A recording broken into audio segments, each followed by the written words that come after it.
Hey, everybody. Hi. Welcome to another episode of the Gaxx Pack, an ongoing Dungeons & Dragons adventure brought to you by GaryCon, the annual game convention celebrating the life and works of Gary Gygax, the father of role-playing games and co-creator of Dungeons & Dragons, the game that we're about to play. Please welcome our players today. I'm Jason Charles Miller. I'm your Dungeon Master. Let's go in reverse alphabetical order today. You know what? We all fall into like alphabetical or reverse alphabetical. We could go from the middle, but that would be too difficult. Too complicated. We already started from the bottom, but now we're here. I mean, that it happens. Speaking of the bottom. Started from the bottom.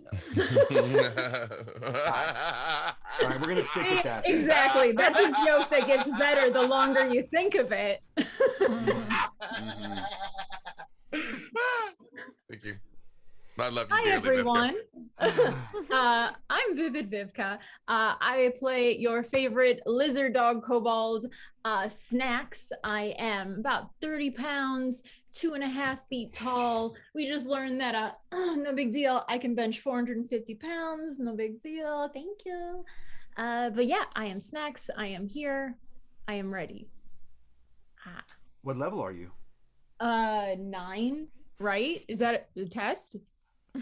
I mean, kind of. I mean, not really a test. A reminder for me, but also a reminder for the viewers.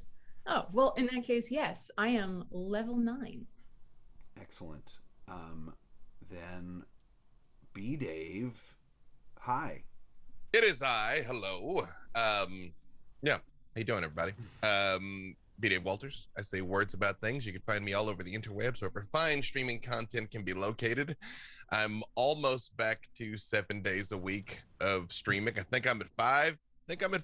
Just don't even try and keep up with it. Just no, 6. I'm at 6. Just follow me on the Tweetagrams at B-Dave Walters. Not even going to try and explain to you what it all is. But today I am playing the lovely, cherubic, friend to all sentients everywhere, the Natto, divination wizard and grave cleric. Excellent. Elisa Pearl. Hello, I am Elisa Pearl. I'm an actor, writer, improviser, and I do a lot of things. One thing I do is that I'm part Caribbean, so I can do that joke. No one else can do that joke. Understood. One thing that I do is I run games, and I actually have a special Buffy Halloween one-shot coming up this Thursday. If you're interested in playing a Slayer, it's an all-Slayer party. And we're going to be in a Scottish castle on Zoom, but in a Scottish castle defending the Slayer compound. So if you like more about that, I'll put the link in the chat, and you can also follow me at Elisa Pearl and stuff. But today I am playing D&D with these fine folks. I'm playing a Air Genasi celestial warlock named Javi, who is book smart and kind of like a librarian but in a musical theater show. Like, that's her personality. Very much. That's so. me. Yeah. Awesome. And Adriana Cazador. Hello. Hi. I was totally not muted. My name is Adriana, or Idriosa online, and I am playing a tiefling ranger named Grath, who is the leader, I guess, of the group, and she's a little nervous all the damn time. And yeah. Okay, all right. I need more coffee to speak more. Horizon Walker, brought to you by Horizon Walker Ranger. And yes, she's a little bit over the whole, all the stuff that's happening in this cavern. I think everybody's over. Look, I apologize. No, honestly. it's not you. It's just. I mean, it's I let you Raph guys needing do what to you see want, the stars. but You know, I know. I suppose we could speed things on a little bit, but we're just having too much fun down there. It's fun. I'm You saying know? it is fun. I'm just saying Grath is just like she's getting a little warped from like she's usually trying to be nice and diplomatic, but now she's like, oh, you're trying to stab us in the back? Die, like she's changing down here. So I did look back at my notes though. I was looking back at my notes and sort of reflecting on this adventure that we're currently in, and we've been on this adventure since May. That's about right. Yeah. That's and, funny. I love it. It feels longer. Actually, by the time we get out of here, it's gonna be fall. Like the leaves are changed. It's We the are entire playing time I've been in this game. a modified version.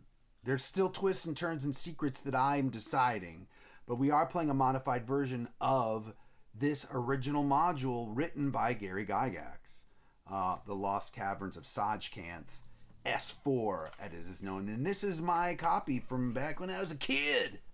Wow. Always wanted to run it, and now I am. Also, Javi, we'd been here a long time before Javi got here. Yeah. And Javi's been with us a long time. Oh Well, my god! I didn't even Abby realize joined that. us right That's outside the right. cavern. I forgot but about that. You've Oh, been, we've been here a minute. By the time yeah, Yeah, in the you- world of Greyhawk, you have been in this world of Greyhawk for quite a while.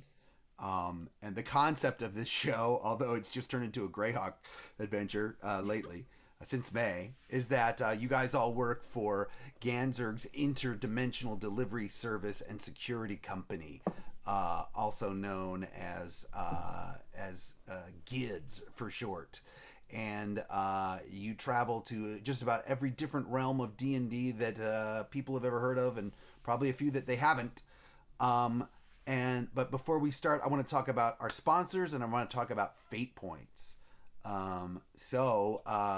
Welcome players of Warriors of Waterdeep, and welcome players of Idle Champions who are popping in to get some codes. Come for the codes, stay for the adventure. That's what I like to say. So we are, of course, sponsored by Warriors of Waterdeep, Dwarven Forge Terrain, Norse Foundry, dice, where you can get the JCM die, of course, made out of black metal. Best. And Idle You Champions kill of the someone. Forgotten Realms, which all of us, and B. Dave, you and I are actually going to be doing a different adventure together soon, where That is true. I suppose the word is out. I wanted to call it the Hunt for the Black Viper because she'd taken over all of reality and ruled all things. But they decided that that wouldn't work because that's a good thing and ultimately what we all want. So instead, a bunch of us gonna go be fighting Tiamat. I know we're running late already, so I won't belabor the point. But yes, Idle Champions. We're gonna be doing a thing soon. Again, just follow us on the Tweetagrams. You'll see it. I mean, late, early. I don't. Look. I mean, this is us. We're playing. True. Part of playing is catching up, and seeing each other and getting thing. But we're going to talk about fate points, which we already have 2 of, and we're on a level 5 hype train. Thank you. Wow. Wow. Just started level Wow. 5 hype train. Wow. Wow. What we can do with fate points is this. So, and you know what? Hey, Matt, our producer Matt, we discussed that other thing and then it flew over my head. So, either remind me during the break or we'll implement it next week. We had a new fate point idea, but for now, what we've been doing, and for the longest time, probably since May, thank you Breeks SV for those gift subs, and thank you Eric Jackson for the gift subs too. For every 3,000 bits that you donate as the audience, my players will get a fate point. A fate point will go into the fate point pool. Then they can use that to re-roll any ability or combat check or even damage roll. If they feel that their roll is not going to win them the objective that they're trying to do with that roll, they can re-roll one time and use a fate point. So yeah, that's fate points for you. And everybody ready? Yes. Yeah. All right, let's jump back into it. So you guys are currently on the longest mission ever. You're deep within... We need a raise, a significant one. That would be nice. You are deep within the Yatil Mountains in an underground cavern underneath the Horn of Igwilv, which is the name of the mountain that you are underneath. You're actually in Igwilv's old headquarters. You are currently searching for Dowd's wondrous lanthorn. Last known location is here. Ganzerg, your boss, desperately wants it for him and to help with his big picture of reuniting the Gith. He wants to reunite the Gith races, and Dowd's wondrous lanthorn and the powers held within, he believes can help bring forth that, or at least help push that along the way. So you are now in the greater caverns. You are slowly discovering the trick, so to speak, of how to get into the center cavern chamber where Dowd's wondrous lanthorn can only be. It must be where it is. You've gotten hints along the way. You've found poems. You've heard songs. You are fairly certain that you have to open 6 doors, and then once all those doors are open a 7th door to get into the center chamber to retrieve Dowd's wondrous lanthorn. You have opened 3. You have opened 3 doors. You have opened the I believe you've got that written down, right, Elisa? Yes. What doors have you opened? Literally 3 doors down.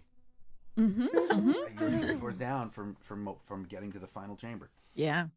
We've opened the northeast door, the northwest, and the southwest, according to Javi's notes. Okay. Northeast, northwest, southwest. Yes. Okay.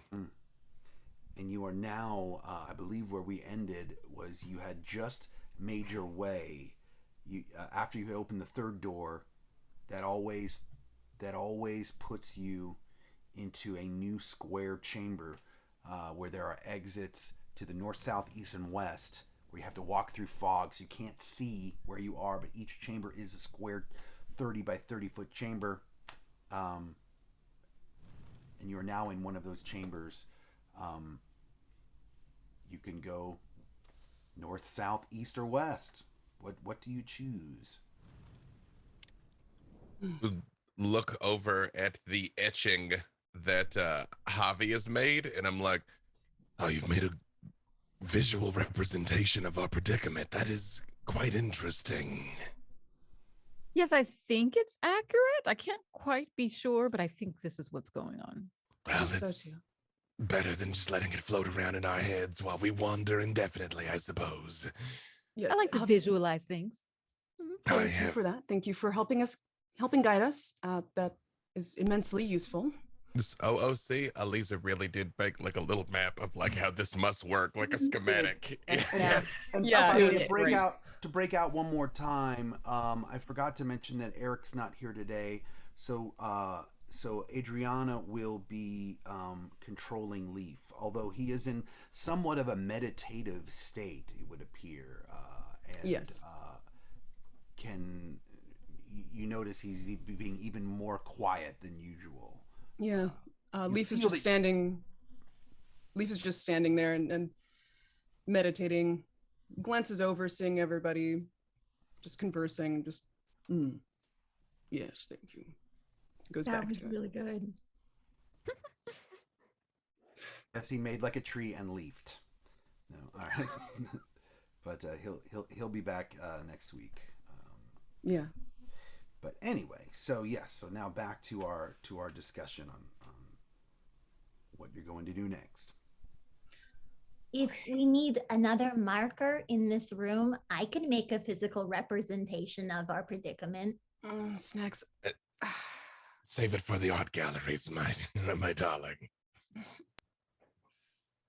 Or the poop room. Well, I mean, with that kind of attitude, any room can be a anyway.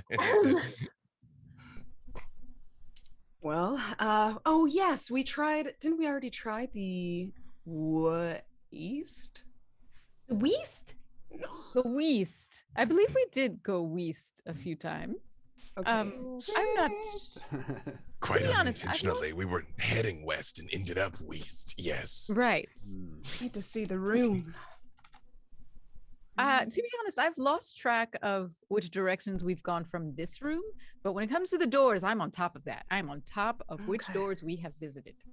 So we're in the fog. The only place we know of that we definitely have not been is in the direction of that unusually strapping hill giant, correct? Oh, And that was south, I yes. think, ish. I do believe that was south. I Where you were remember. before, you heard him travel south, but you're not sure where you are now because you had since opened a door, Right. been teleported. So he could be anywhere in relation to you. Yeah, that's true. Unless we can somehow find our way back to that exact little cavern part. Correct me if I'm wrong. I apologize. Did we get a long rest? Because I have all my spells back. I don't know if we got a long rest or if I didn't cast any of them. I'm asking because if we did rest, I need my portents, and if we didn't, I got the ones I already have. I'm at full health, so I think we got a I think full we rest. rested. I think Yeah. we Rolled your rest. portents last week because you Yeah. so the first half of last week was battling the other party. And by the way, Right. yeah, and And executing our hostage. Yes. Yes. right. We just Right. didn't fight again after that. That's why I've still got my resources there. Mhm. Is that it? And Cathartica and Cassius had slunk off. I thought we found them again. Because we We did. talked about where they'd been. Are they with us Yeah, currently? we did find They're them. with you now. Yeah. Okay. They opened Right. they opened the door with you, so they were teleported with you. Well, Okay. I have one unspent portent, which is a 6, because I think I must have used one portent before now, but all right, so I have one unspent one. Groovy. Okay. And Okay. Cathartica, if you recall, is a half elf cleric of Alona, and Cassius. No, sorry, she's an elf, full elf cleric of Alona, and Cassius is a half elf bard. Who wants to How about tell us? does the name Chaucis the Gorgamera mean anything to the two of you? It doesn't even mean anything to me. I doubt they would care. Cassius pipes up and says, the name is not familiar, although I did see a dead Gorgamera on our way down to this level. Was that your doing? Oh Did yeah, we kill? That we sounds did. like something we do. we did. Probably. I got a lot of great potions from his treasure. That's how I remember. Congratulations, that's quite an achievement. My mind must have been elsewhere during that time then. And I just sort of look at Leaf and I'm like, I guess we're just taking turns escaping into our own inner realities. Fine. Mm. Yeah, you guys got to tell Yes. me how you do these day naps. Well, it's pretty simple. And then I just stop moving like when I sleep at night. It's kind of like wrong. Leaf has just been staring straight down the hallway this whole time, not even just. Yes. We're Yes. staring into the fog, technically, I guess, Mm. which is even weirder. Mhm. But Grath notices that Leaf is staring just into the south one, just like meditating towards the south one. Yes, well, Why don't we just south? South seems like a good idea, huh? at least get out of this fog to see what's what. Okay, Yes. all right. Sounds like a good plan. Elf, it I have is. perfect trust in a dissociative leaf divining rod. So this Yeah. will be Matt, this will be room 16 that they're walking into.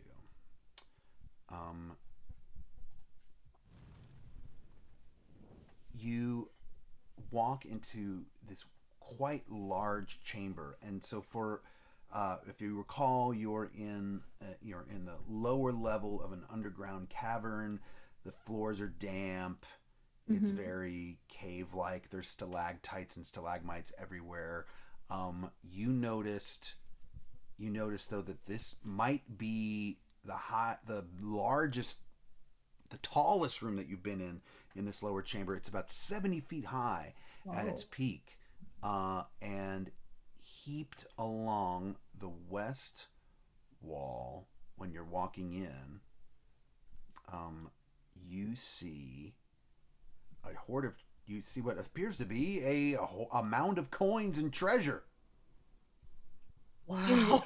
In where? You walk in from the You north. walked in from or the south? north, Okay, and if you look over basically to your right, gotcha. that's where you will see, just rounding that corner. Oh. About We're the number 80 16. feet ahead of you to the right, in through what you see, through that sort of 10-foot wide opening, you see a large pile of treasure. Hmm. I just immediately stopped, put my hand on Snacks. Wait. Something must be guarding it. This seems excessively easy. You're right. Well, Maybe we're just lucky. And she starts running against no. you. Grath is gonna grab her tail. Oh, and like Thanato's hand is just like keeping. Oh, okay. Yeah, right. I'm Okay, spinning all right. wheels. I was gonna Yeah. make you make like an acrobatics check to try to catch her tail. I know, I know what this is and who she is. You know. You just pick me up by my scruffs, and my little legs are just. Wow. Well, danger or not, yeah, great job, Leaf. And Leaf just kind of like looks at Grath. Yes, glad to be of use, finally.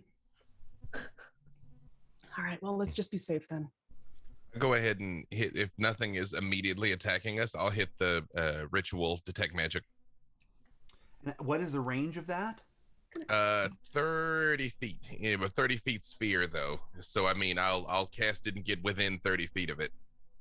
But anything you'll magical. cast it and get within 30 feet of the treasure? Yeah. Okay.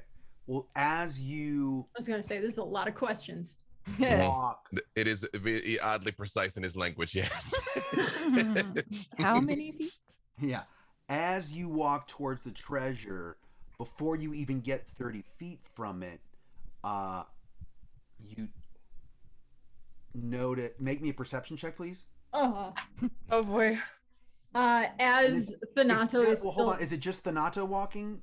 I mean, I will since Yeah, I physically will say since I've got Snacks, I'm kind of bringing Snacks with me towards.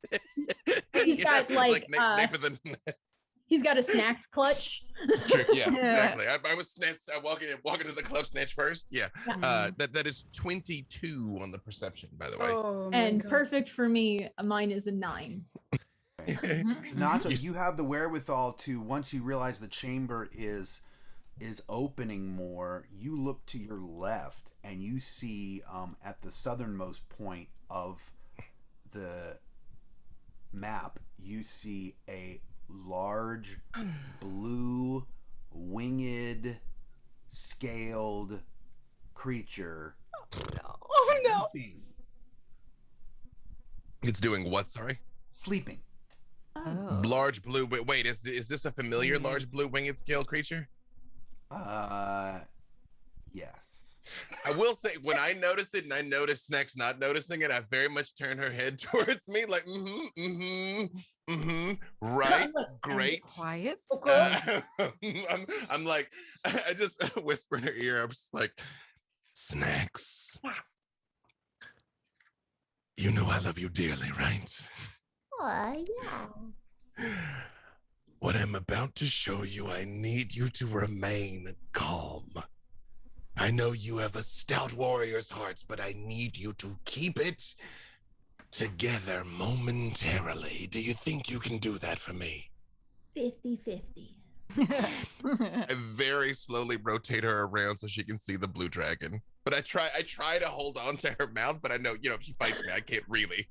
Just a little muzzle. Yeah, yeah, where she gets. Is this the same blue dragon? Snacks, this is Azure, the legally wait, teenage dragon. Legally. Can we not that word though? The young Azure, legal the dragon. The young 19-year-old legal blue dragon. dragon. Yep. There we go. Currently asleep. I decided to just roll a perception, like internally, to be like, do I recognize that it's the same one? And of course, I rolled like a 23. Yeah. Okay.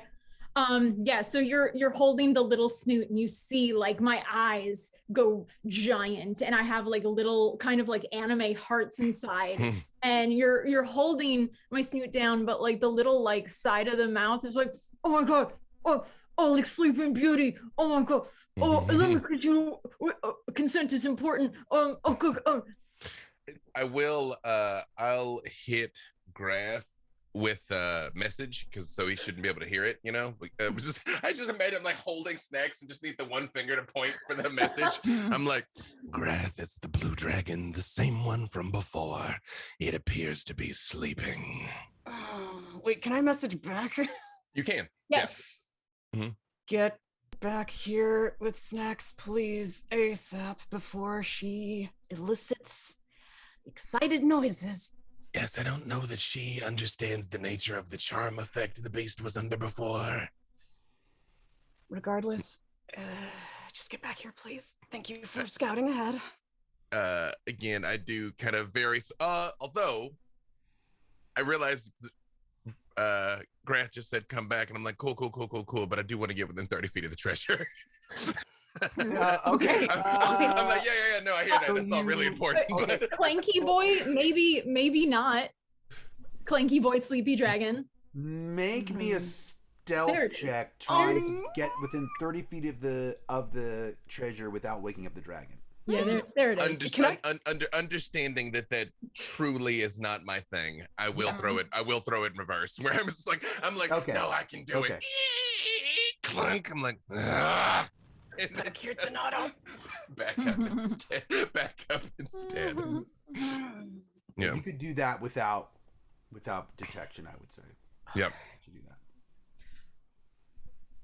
that. Are we regrouping? The dragon stirs a little bit. Javi, you weren't here when we met him, were you? I just same thing. Message just so this time Snacks can't hear me. We encountered this dragon once before. The creature was under a charm effect. Snacks believed that there was some chemistry between them. She is unaware that now that magic is long since faded, it is just as likely to want to consume us as share a certain word. The beast is young and reckless. Oh. Okay. As Thanato is shooting that message straight into your brain, I'm whispering in front of you. So yeah, like we had this like moment and our eyes met, and I mean like he totally like blew some fire at me, but I see it more as like the heat between us, you know what I'm talking about. And it was like really I think like it was really a moment, and I'm very excited. I might stay down here forever with him. Oh, you might. Yes, you might. Thank you for being so supportive. Not as his lover, but as his meal. Snacks. Why not both? Oh. So I assume since we've had at least one positive interaction, our goal is not to simply ambush this creature in its sleep and execute it. I could never. Oh, I whisper. I could never deign to try to do what your friend did, but I do have Charm Monster. So maybe I could try to appease it in some way.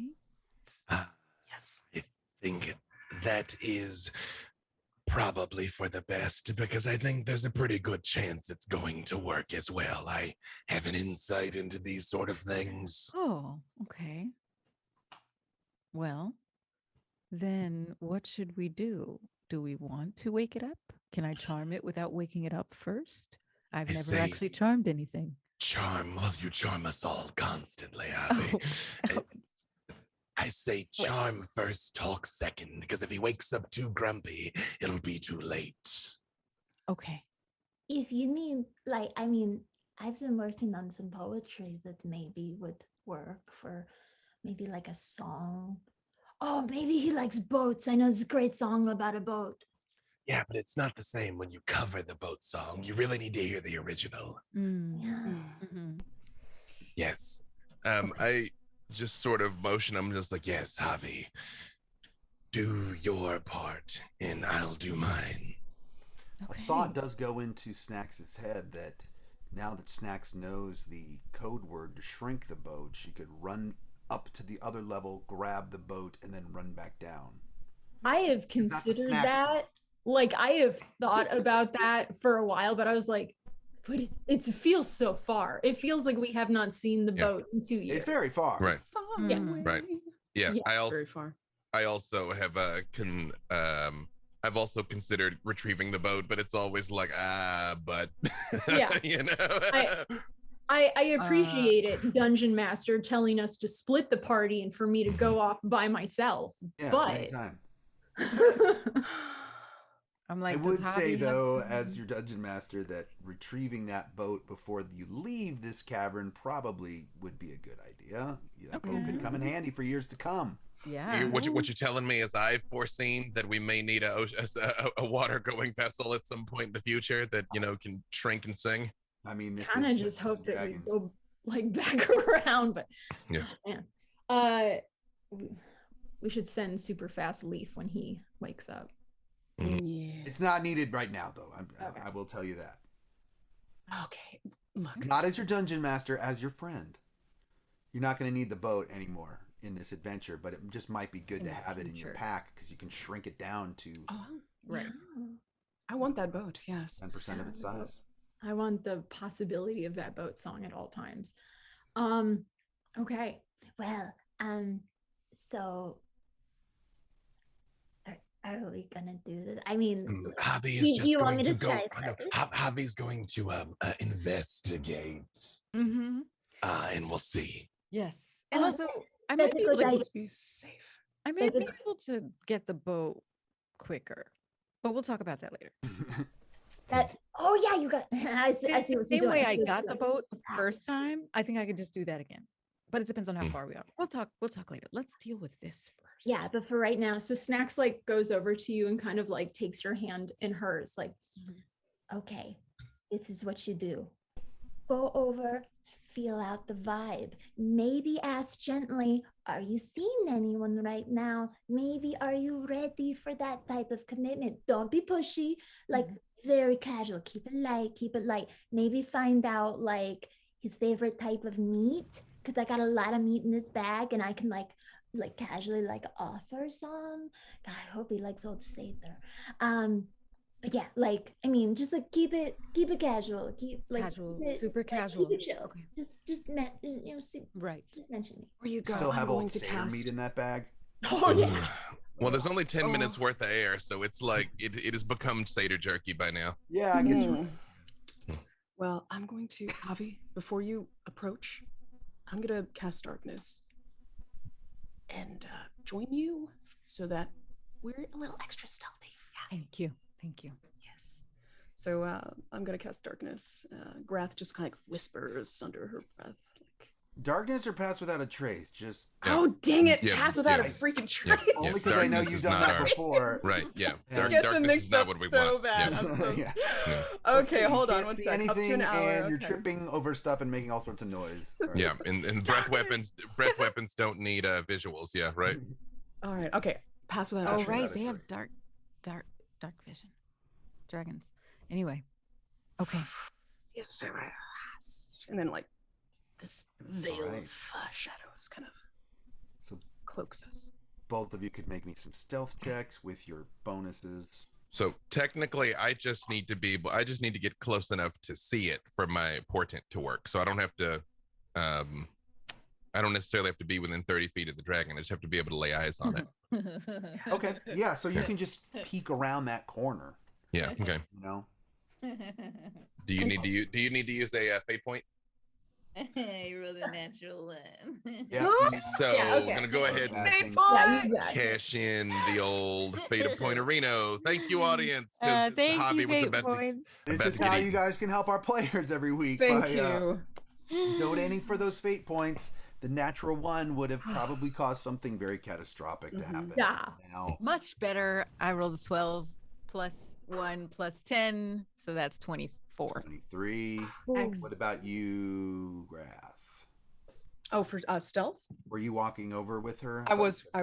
Let's see. 8. Wait a second. My stealth is pretty dang good. Okay, so Mine is not. 25. 25. Okay. And it plus yeah, so plus 10, remember, for the Ooh. No, Is that's that good. 35 then? No, plus 10 for you, but you already I don't know why yeah, I was yeah. like, you already rolled and you already did the math. Let me just remind you again. So yeah, I did. And by the way, when I cast Pass Without a Trace, I also cast it on Leave, Thanato, and Snacks as well before great. heading over. So up to an hour, we got plus 10 on Dex. Okay. Thank you. Stealth plus 10 on stealth. I'm sorry, stealth. That would be awesome. Man, if I'm they mixing did everything up that. today. You'd be dodging and It's like every Matrix attack. crew. Yeah, we all. Yeah. Okay, so you make it over within the range of the spell, with no. The dragon is still asleep. Okay. We have to get it within 30 feet, so just into 30 feet. That's all we need. That's as close as we need to get. And I'm going to cast Charm Monster. And I have foreseen this moment. He gets a 6. Okay. Is there a challenge rating level limit on your charm monster? I don't know what you mean by level. Oh, I see There what you mean. isn't. That's not how it works. However, if Okay. he has legendary resistances, he could shake it off, even with my port. Yeah, if there's As a any- young blue dragon, though, he does not. Right. If he were an ancient blue dragon, we might be having a different conversation. True. Then we're all going to be his girlfriend if it's an ancient blue dragon. Or Yep. his snack. The dragon daddy. That's true. Dragon Daddy. That's true. We- Okay, then he gets a Should- 6, and he's still asleep, but you feel fairly confident that your spell worked. Snacks, why don't you go ahead and try and very carefully wake him? He looks more agreeable from here. But Snacks is like, Snacks is like licking her little talon finger and like dipping it in the dirt and like making like a little bit of like a smoky eye. Like, Hold on, wait, I gotta put on my Sunday best, you know. Okay, all right. We got this. so she stands up as tall as she can at 2.5 feet. She starts walking over. Her tail's got like quite a bit of swagger, like, Oh yes. and she goes over next to the dragon. What was the dragon's name? Azure. Oh yeah, that's right, Azure. I remember that. And she like kind of leans up against a rock, keeping it casual, and she goes like,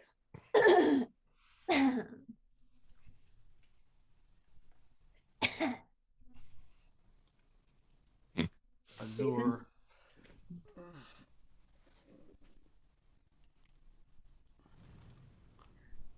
Snacks! Oh my God, Azur! I didn't even see you there. Imagine I'm sitting in a place like this. Hi, I was just What are hanging you out. guys doing here? Just chilling, hanging out. Oh gosh, your eyes are so big. Yeah, we're just like, we've been in here for a while. I'm sorry I haven't written. I didn't know where to send it or how to write. Well, you gave me your number. What's If you remember, you 2-4? wrote your number down, and I yelled it out a bunch of times, but I never found you. I just yelled out 4 over and over and over again, but you never responded. I'm sorry. I have no bars down here in this cave. AT&D does not do very well with reception. I'm sorry. I would have replied. I've got some gold bars. in my treasure pile. I mean, you keep them. That's okay. I don't really need. Do you like satyr meat? I will just say, when we overhear him offer her gold bars and she turns them down, I lean over to Grath and I say, by the gods, she might actually like this dragon. Yeah, I think I can see that. What about gold bars though? Let's see how this plays out first. By the way, what you notice Thanato, is behind him is an opening out, and you actually see the night sky. You realize that it is the night now. And so it appears that this room to the south, there's an opening that a young blue dragon could fit through to fly in and out of this cavern. But you've also noticed that his body is probably too big to go through either of the entrances that you came through. I appreciate that, because how is he getting in and out of here was the top question on my list. Second thing, I do still have that detect magic going, so anything within 30 feet of me that is magical should light up like a Christmas tree. Yes, there are things lighting up from his treasure pile without a doubt.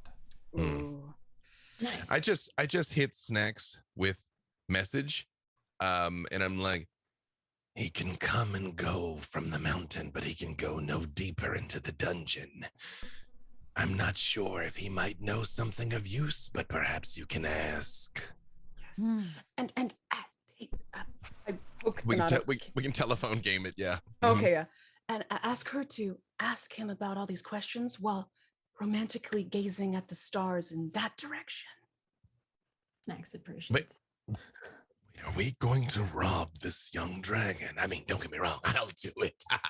I'm just not Snacks used is to like that having a suggestion minute of from just you. being like, yeah, Let's just make this worth our while. I mean, what he won't see, he won't miss. And we can just blame it on some monster that went further down the tunnels. That only goes on for so long, so I'm gonna start tuning that out.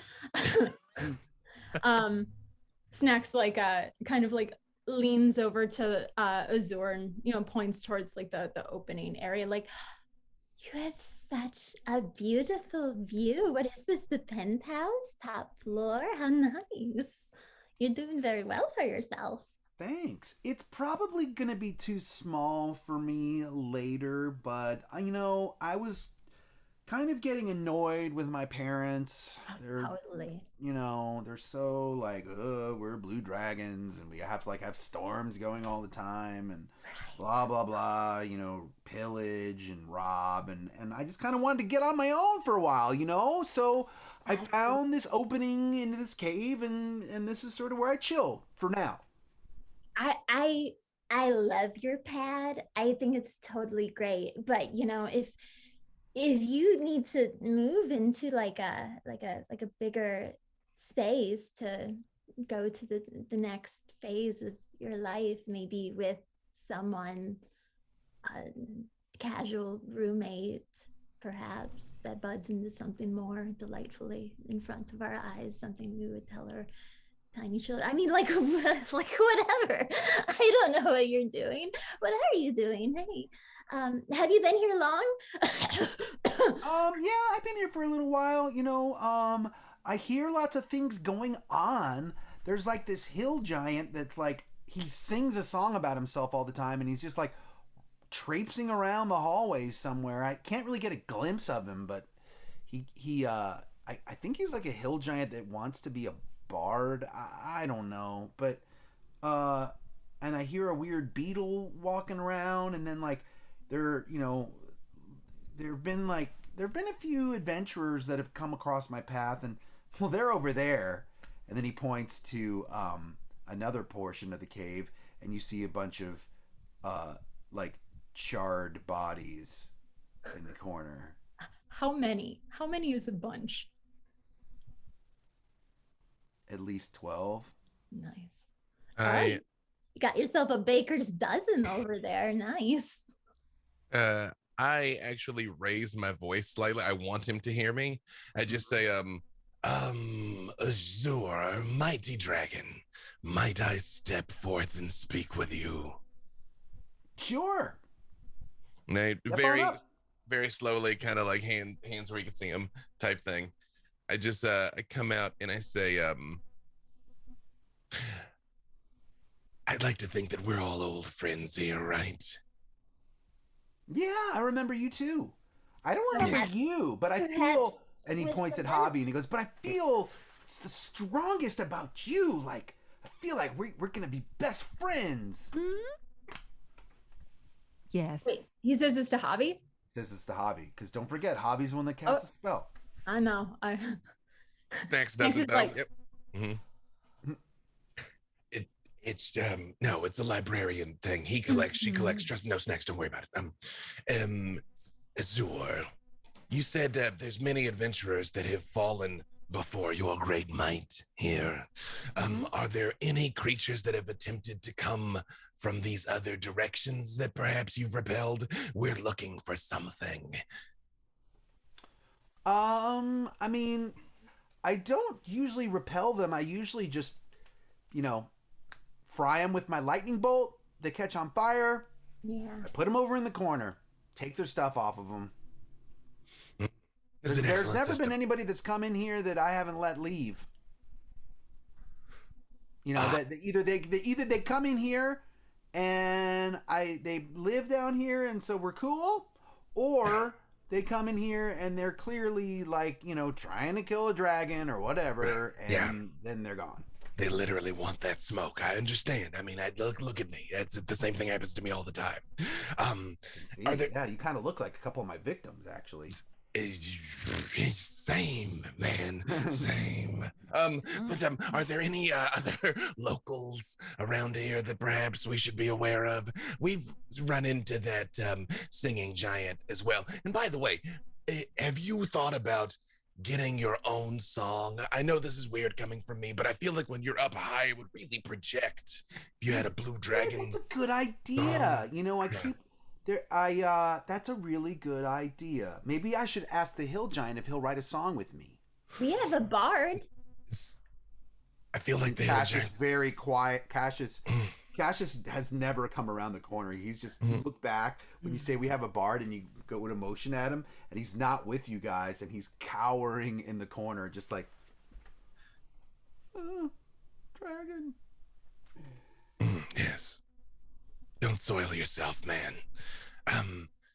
Azur, if we were passing through and our goal is to get, we're looking for a door, a strange door. I realize you probably haven't been out of this room, but maybe when you were a hatchling, spoke to someone. Any idea? Because there's two other ways out of this room besides the one we came in, right? Yes. Technically, there's two, because one is the opening of into the night sky behind him, Right. which is sort of represented as that kind of blurry blotch at the bottom there. Sorry, Right. Better. And then there is a door. There is like a sort of a hallway, a rambling hallway to the left. Oh, so there's really only one way. Mm-hmm.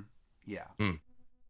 The way you came in, and then the ramp, and then the way to the left, which turns into kind of an ambling hallway that sort of snakes off. Yeah, so we're gonna be the first to pass through, right? And we're just gonna go that way and see what's down there. Yeah, okay, sure. We're totally cool, right? Oh yeah, you guys are totally cool. In I fact, will if you say- want anything out of my treasure pile, feel free. Oh, wow. Great. That is so I mean, generous. not everything. I'm a dragon. yes. I'm No, trying right, to build sure, my yes. horde. No, I That's get sort it. of our thing. Right, I'm yeah. putting it together. I get But it. I did think, Yeah. I did see one thing that I don't really care about, because it's like a wand or something, and my powers are way more powerful than that wand. Makes but if sense. you can use it, go for it. I would say, especially since I've got the detect magic up, I just like home right in on it. I'm just look at the horde like, that's interesting. That one. Ooh. Yeah. Yeah, it's definitely your detect magic is going right off, and the wand that he's speaking of is sort of right there at the top. I don't really do anything to like inspect it or seem impressed or anything. I'm just like, excellent, very kind of you. Just kind of pick it up. Yeah, and to be honest, that appears to be the only thing in his treasure hoard that your detect magic is detecting. I will say, after I pick this up, I look down at it and I say, all of these other rare and precious keepsakes are far more befitting a dragon of your stature. Ah, flattery will get you everywhere. You know how to talk to a dragon. Indeed, I do. And I will say, even though you guys notice the Nato doesn't breathe, still, when I get close to the night sky, I do just take a deep breath. Just soon, back outside. But first, violence. And turn and start walking down the hallway. Nice to meet you again, Azur. You're looking great. Thank you for offering some of the stuff. I'm just gonna. You mentioned some gold bars. There's some. Grab a couple of gold bars if you want. They might come in handy. We're low on bars here. As I got Snacks those. mentioned. I got those from I raided a caravan. Oh my god, that's so funny. And it was really cool because they were all running everywhere and they were like, oh, a dragon, and I came down and I don't breathe fire, I breathe lightning. Yeah. So I think they thought that I was going to set everything on fire, but I breathed lightning, and of course that set the caravan on fire anyway. So I think they were just more confused, and also they had this feeling of I guess I could best describe it as terrified wonder, because they were terrified because I was a dragon, but also they were wondering why I breathed lightning instead of fire, because you might not know this, but most of your average, say, caravan guards or people that really just kind of go from city to city or town to town, they're not really adventurers. They don't know that much about dragons, and they just assume that every dragon just breathes fire. They don't know all, I'm sure you, and he points at Javi, being a librarian and a scholar and a knowledgeable person, you know that the color of the dragon corresponds with what we breathe. But, these caravan guards, whatever, they don't know anything about that. So anyway, most people think that we just breathe fire, and actually it corresponds to our color. So I had a really good time burning that caravan to the ground, but really shocking it first with lightning, and then it caught on fire. And lo and behold, once the caravan burned away, once the carts were all burned away, what was left but a bunch of gold bars? So I just grabbed them and brought them back here. So yes, long story longer, have a couple of gold bars.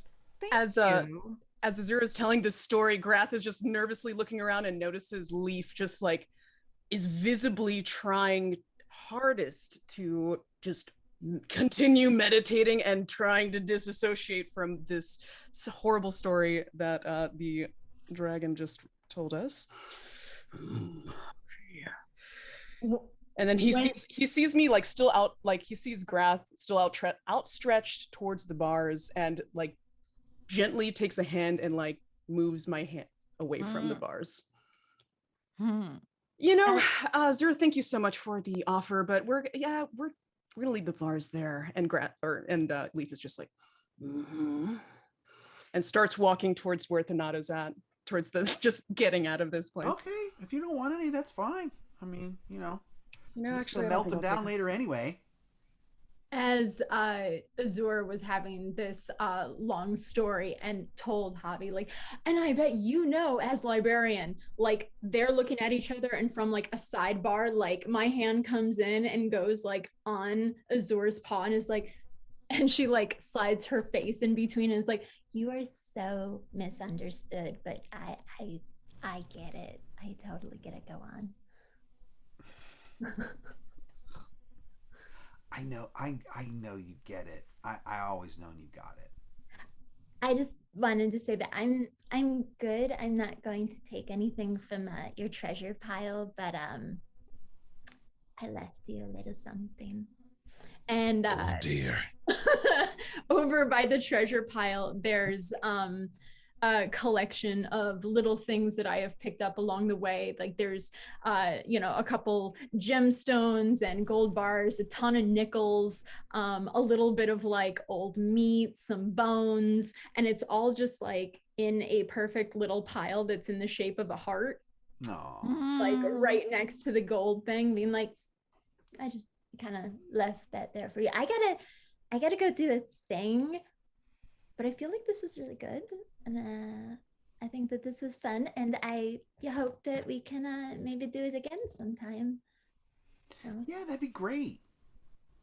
yeah. Come back anytime. I'm either going to be here or I'll be flying around, lighting people on fire and taking their stuff. I love to do that. That's like my ideal Saturday night if really? those are Okay. free for you. I mean, okay, I have to. I'd lean over to Javi while they're talking. I'm like, I mean, if I'm being honest, it's my ideal Saturday night also. I mean, that is really, come on. It's actually a really good match. Oh. It's really important to start a relationship off with honesty. Okay, well, I have to go do a thing. Probably like kill some people or whatever, but I'll be back. Okay. And it was really nice seeing you and catching up. Oh, before you go, what was that thing that you're looking for? Maybe it's in my treasure already. It isn't. I'm pretty sure it's fairly immobile and locked behind a number of doors, and maybe a prison, maybe someone's trapped inside with it. There's a song, but the song's not very clear. And yeah, definitely not here though. Okay. Well, if I hear about it, you want to tell me what it is? So if I hear about it, I can, I don't know, I'll send a lightning message or something? I think we're good. Oh, okay. All right. Yeah. I'll be here. And how long does Snacks Charm is Monster just last? like, An she's hour. It so lasts an hour. Mhm. I feel like we've spent a lot of time in here. Yeah, we should Not go. an hour. Yeah. Yeah. Snacks Mhm. is like walking backwards because she sees like everybody else at the door kind of like, and she's like walking backwards and just kind of like stumbling like, It was really great to like she falls a little like meant to do that. Always here with the jokes. Okay, well, okay, bye. Bye. Think of me. Bye. Mhm. as Sounds soon like- as she gets around the corner, she like presses her back up against the wall and is like, oh my god, it's so dreamy. Did I do okay? You did great. I didn't come off desperate. He would be lucky to have you. You would be a jewel beyond the wealth of his entire hoard, Snacks. Oh. She she hunches down and makes a giant jump up to you, Thanato, and boops your nose. Next definitely has a absolute spring in her step, as we're going down this, just like I think as we're walking down this hallway, Javi is gonna write something in her book on a blank page and rip it out. Was the dragon speak to us in common? Mm-hmm. Okay, so she'll write it in common, and it's gonna be open in 40 minutes on the outside. Okay. And it's gonna be, hey, buddy. So by now you probably know you've been charmed again. But my friend really likes you and she's really great. And so don't be mad at us, but especially don't be mad at her. You should actually consider dating her. Love, Javi. P.S. We didn't take your treasure because we charmed you and we thought that would be wrong. So again, please don't be mad at us. We're nice people. Bye. And I'll just like hide the note somewhere near that exit. All right. Great. best wingman. Love it. I left treasure. Yeah, yeah, I did exactly. a parting gift. We didn't rob. We charmed, but we did not rob. True. Duly noted. We'll see how he reacts to that, because I mean that was his personality. Yep. That part. Yeah, it's friends where they automatically become hostile. Charm, they may or may not become hostile, but they are aware that they have been charmed. Yeah. However, I will say once we get kind of out of arm's reach, I do kind of look at the wand a little more, and I'm like, what manner of device is this? Yeah, is it good? What do you think? Can I figure out what it is? You would need an identify spell for that, but I think Javi has that. Who's got identify? I can cast that. I'll cast it. That's a good stick. So, Okay. yeah, I cast identify. It is a wand of magic missiles. Her favorite spell. Actually, I hand it to Javi. I say, I think you already know that I have some capability in this regard. Are you capable of using this device? Oh, I would be very, very happy to wield this. Thank you. Yep. Give it to her. Yes. Mm-hmm. Wonderful. What was that necklace that you got? Was that also magic missile? I think I have the necklace. Yeah, the amulet or the necklace. You just like We can Has a just magic missile out. collectively just wow. Anyways. One can never have too many magic missiles. And that is objectively true. Oh, bless these old caves. Tim's where it was. I'm surprised at you all that we actually got through this alive and in one piece. Still plenty of time for it to go wrong. But at least So- he can't chase us. Oh, sorry, Snacks. Unfortunately, he can't chase us. Winds about a bit, and you realize. Actually, make me a history check, please. Who, everybody? Yeah, Ooh. everybody.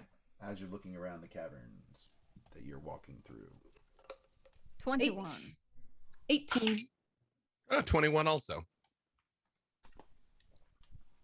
My iPad has frozen for a second, but looking at my stats, don't worry about it. I didn't make it.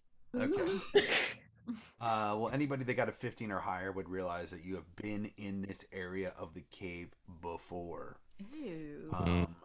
You are back in an area where there were 5 choices to make. You would recall that about 40 feet straight ahead is another one of the fog chamber rooms, and that the southernmost route would take you back to that one. So you came from the east, so the only way that you haven't gone before is you could either go to the south, you could either go to the northeast or the northwest. Look And in to fact, Javi. I'm sorry, you've been to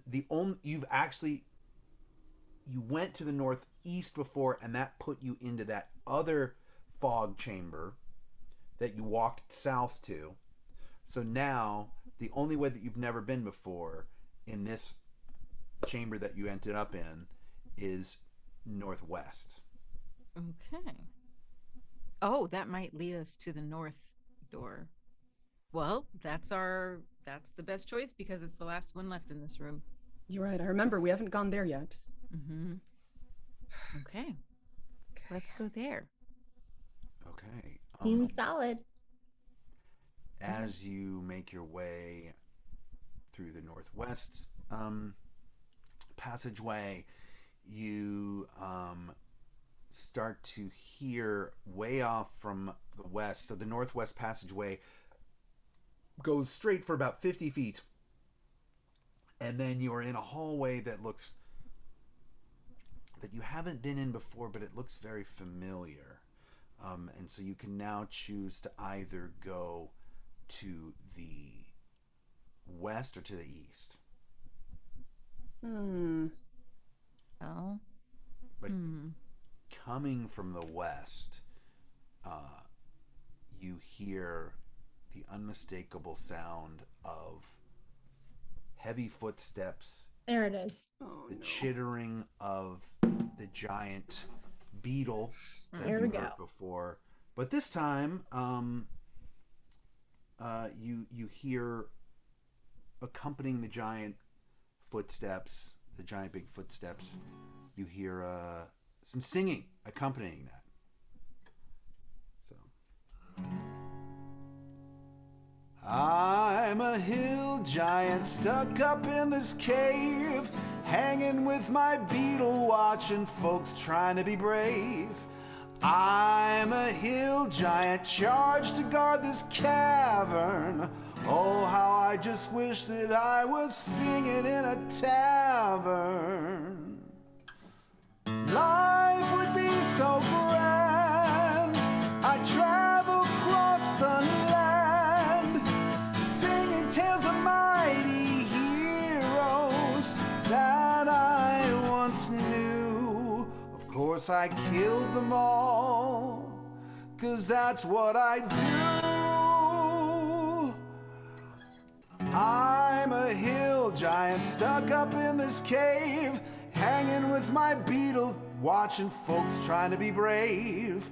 I'm a hill giant charged to guard this cavern, doomed to guard this cavern forever.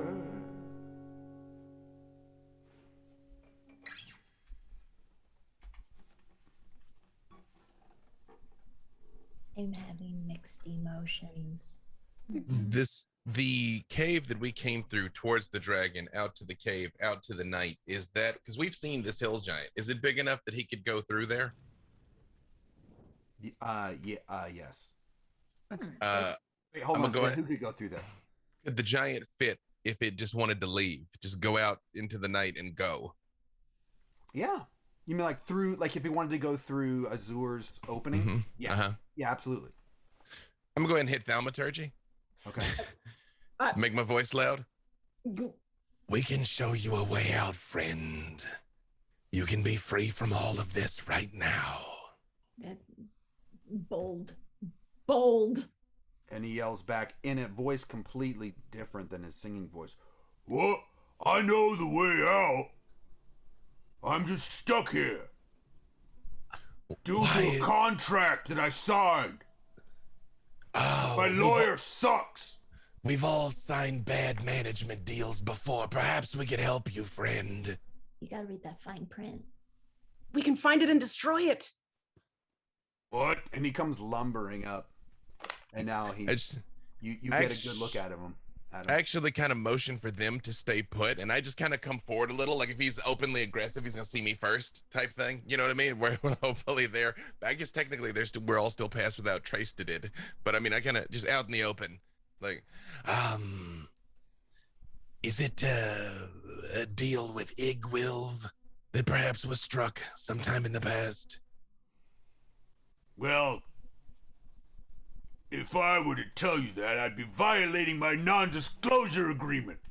All I can say is that my contract sucks, and I ate my lawyer after I signed it.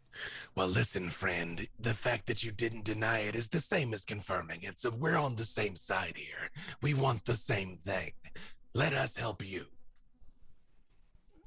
Pretty sure eating your lawyer nullifies the contract anyways.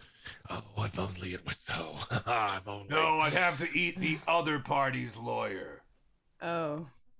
And I'd have to eat the other party. What exactly are the terms you agreed to? Maybe there's a loophole.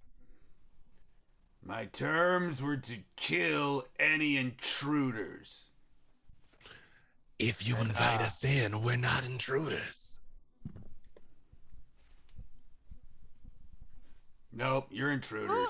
Also, no, actually, you should invite us in because we know a tavern that is looking for a hill giant bard. Yes, What? we can take you literally anywhere, friend, anywhere you wish to go. You're already quite a specimen. Look at you. You've got like a 16-pack. The other hill giants I've seen were rather doughy. Do you have representation? You should. Because we Well, not anymore. Oh, right. You ate them. You ate them.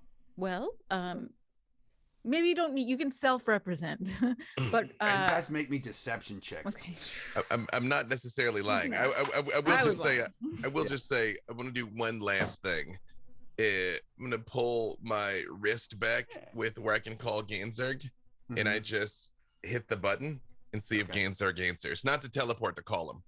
Okay. You look at it and it's white, so it's like clear, No like bars. it's off. No bars. Oh, no bars. Yeah, I hope since we can see the night sky, maybe I could get him. Okay, all right. But you're too far away from the night sky now. From where Got you it. are. Well, that's a We dirty have signal. 20. Dirty 20 on my deception. And how about you, Also, Bobby? I just wanted to point out that Webster's dictionary says that an intruder is someone who enters a place without being invited. And really, we got so many like little hints and songs and things along the way. It's almost like we were invited. Mm-hmm. Or you could invite us. We were very much led here. So Mhm. technically, due to Snacks Facts law, we are not an intruder. I will say, just for the record, I'm not necessarily lying. If helping this dude get a singing career is the cost of not having to fight him, I will do it. Otherwise, he can go in the ground. I also got a 17 on that deception. I got a What did you get, 16. Javi? 22. Dirty 20 over here. Oh, let me roll for leaf. Well, I would say that, ignorance of the rules does not, exonerate you from breaking them. So, if you were led here, Yeah. you're still technically an intruder. But,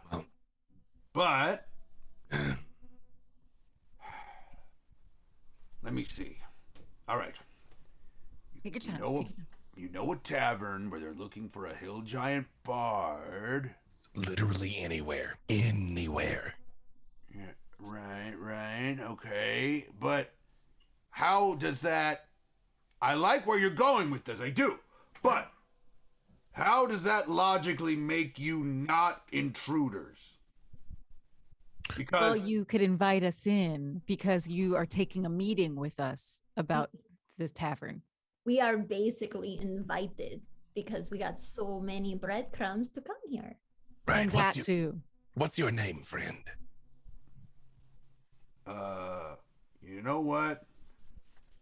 It's an excellent question, I'm sure. Yeah, right. I've been down here so long I can't even remember my own name. I just My name's Hill Giant. Hill we giant. can name you Hill D Giant. Yeah. I just Hilly. walk forward and I extend my hand to him to shake his hand. The giant hand comes forth. Thanato, now we're no longer strangers. We're just that much closer to kinship and cooperation, right? Maybe. I mean, here's the thing. You're still technically intruders. I'm just trying to get my brain around that so that I don't have to attack you. Well, But let me ask you this. I want to go with you, Yes. but I don't want to break the contract. I mean, everyone knows if there's anything that anyone knows about hill giants, it's that they never break a contract. Very litigious, Right. people. Yeah, That's wise everywhere, and beautiful. you know? Yes, that's what they teach you in adventuring school. Listen, could you just maybe show us the location of the next door? You don't have to open it for us. Just let us know. Show us where it is. Oh, it's right behind me. There's a door Now right you've behind me. given There- us directions. We're not intruding anymore. Hey, thank you for the directions. There you go. That's how that works. That is the letter of the law. Debatably the spirit, but that is the letter of the law. Yeah, we were never intruding. At least we're not, Technically, not we- intruding We currently. could also write you a new contract.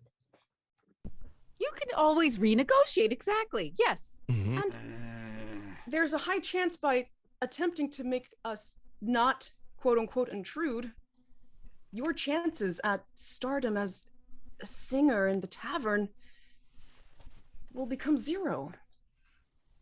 Because well, I mean, Hill D Giant, that is sellable. That is Hill- grand. Mhm. Like Merch. I can see that in Fairy Fire. Like Mhm. beautiful. you here's get a the whole problem. band. Here's the problem. Okay. I love everything that you're saying, and there's nothing more than I'd rather be than a bard, a hill giant bard, in, I guess, a comparably equivalent tavern, I guess for other giants, but I wouldn't be able to live with myself if I broke this contract. But you're not breaking the contract. And if you Well, hold I to am, the contract, because I'm not attacking, because the contract states clearly in Article 5D, subsection C, that I have to attack all intruders. And even though you're not an intruder anymore, because I gave you directions, you were intruders, therefore I should attack you. Hang on. I got something here. Legally, you must attack, but not necessarily destroy, not necessarily eat, necessarily just attack, right? Yeah. I'll take a hit. No, I'll take this. Come on, friend. You know what? It states, I remember, I've got it memorized because I've been down here for so many years. It states in subsection F1, or like, it's not really a 1, but it's like a little tiny I. You know, I don't know why they do that in those contracts, but subsection F with a little tiny I, it says I must attack and destroy. Well, my friend here, are you sure you remember these subclauses accurately? If you've forgotten your own name, I mean, also, who's enforcing the terms of this contract? And if it will like settle this, you can go ahead, hit me really hard, maybe even kill me. My buddy here, he's got my back. I mean, yes, but no. No? Oh, okay. Too far? No, too far. Yes, right. I'll take the hit. The hit's not the problem. But who's enforcing this contract, friend? Leaf is still trying to meditate and just like. I don't want to reveal too much. Like I said, it's going to violate the NDA, but Right. you don't want to go up against who's in there. So now you've helped me again. There is someone in there. There was a song. The song was vague. And I do my very poor rendition of the song. The north, south, east, west song, and specifically the part about I sing Six Doors, but there's Yep. Oh shoot! It's not Six Doors. There's something that warned us that something bad was trapped inside. Yeah, don't let her out. Something like that. Oh yeah, she's in there. Oh, So, it was on the door. Yeah. I'm sorry that I have to do this, but he picks up his club and he You know, if the owner of the contract dies, then the contract is null. clearly goes to attack you. Let's roll for initiative, everybody. Okay. All right. Javi, That was a great attempt, but yeah. Yep. Javi, can't get past hill giant logic. You know, Yeah. they're known for their contracts. towards the end of I that, get it. Javi was kind of like holding this magic missile wand and being like, I wonder how long I have to attune this for. Can I use it right now? And if you remember, he's got that giant beetle with him too. Right. Oh, of course. Yep. Do I have to, let's see, attune this wand, or can I just I use don't it? Oh, I it's don't think uncommon. I don't think wands are attunement. I don't think. I think Well, some then- are, but double check. Well, yeah. All right. Here, This let me look. This one doesn't say, so I'm guessing it's not. You're looking it up on D&D Beyond. Uh-huh. Yeah. Okay. Then I think you're okay. I Nope. think you Does can not use it. require attunement. And Javi's gonna use this wand. Very excited to use this wand. All right. And it Okay, recharges so every dawn. Oh, it's the Brad best. got an That is nice. 18. Sax got a 16. It's dirty 20 for me. No, I got a No. 12.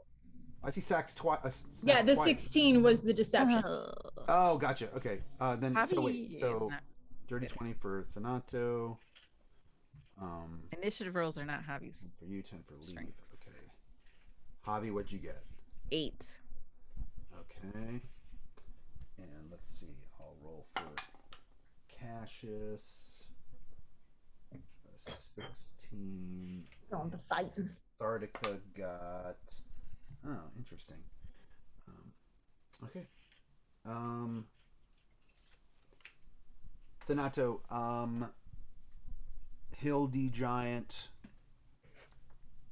got the best initiative score. Mm-hmm. And so Hildy Giant takes a swing at you. Hold on, sorry. Let me ask just one quick question. Since this seems like a dramatically appropriate moment, do we want to break before we break this giant? I mean, we Break started his late, but yeah, contract, I break think his this is a good. face. You're right. That I was I was actually thinking about that. And let's go ahead and take a break then. And Before we break clearly, the club is coming down, and in 10 minutes we'll be back. Oh, it's Right. taking a while to come down. Just From the 10-minute club attack. Waterdeep, the city of splendors, is peaceful at night. Old friends gather at the yawning portal and share stories about the threats to our city. Threats that never sleep.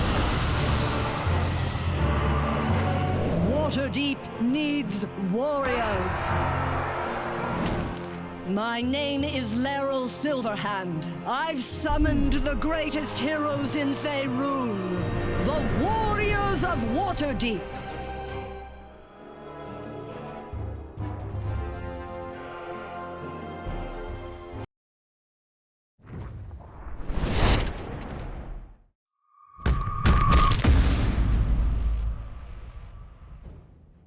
Hello, I'm Benwin Bronzebottom, celebrity dwarf and video game enthusiast, and this is my sidekick, Crowy. Hello. Quiet, you. I'm here to tell everyone about Untitled Champions of the Forgotten Realms. It's a Dungeons & Dragons-based strategy game from Codename Entertainment. It's a management game with an emphasis on formation strategy, where you assemble parties of legendary heroes and send them on adventures through the Forgotten Realms. Heroes? Crowy, don't you mean champions? Players unlock legendary champions of the Forgotten Realms, like Dritz Duerden and the Companions of the Hall, Farida and Havilar from the Brimstone Angels saga, and many more. Assemble the best adventuring party possible based on your formation options, champion abilities, and the obstacles and enemies you face. Or just smash your mouse button repeatedly like I do and hope for the best. Each champion has an incredible array of skills and items to let you customize your style and play even further. Farther. Farther means more distant, further is figurative. Well, I meant more distant, but figuratively. That's forther. Well, customize your style even further, because Idle Champions of the Forgotten Realms is available on all your favorite gaming platforms. Steam for PC and Mac, web, Epic Game Store, PlayStation 4 and 5, Xbox One, Xbox Series X, Nintendo Switch, iOS tablets, and Android devices. Well, let me know when it comes to the BlackBerry. I'm not giving up that phone. It's the only keyboard I can use. I hear it's coming to the smart fridge next spring.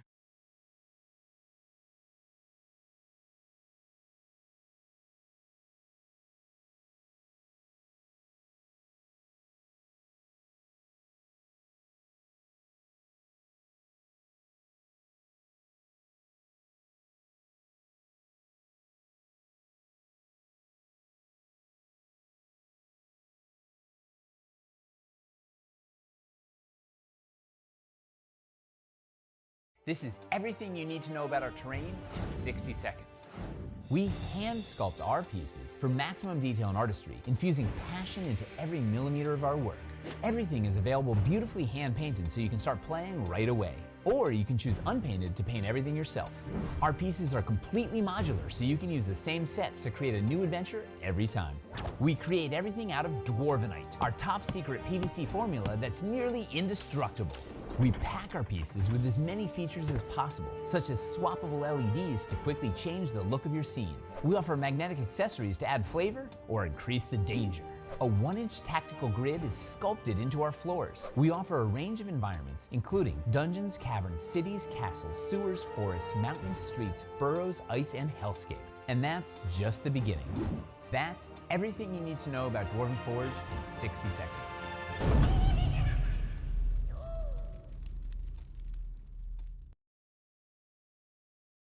The mighty red dragon swoops in over the battlefield. The wind beating from its wings nearly knocks you over. As you stand in its mighty presence, you realize there is no hope for any of you. Well, I'm out of spells, so I'm just a 10th level dude. And I'm still unconscious. So if one of you could please go into my bag and get my healing potion, that'd be great. Then I smash the lizard. Raging, charging, power attack. Roll your worthless attack.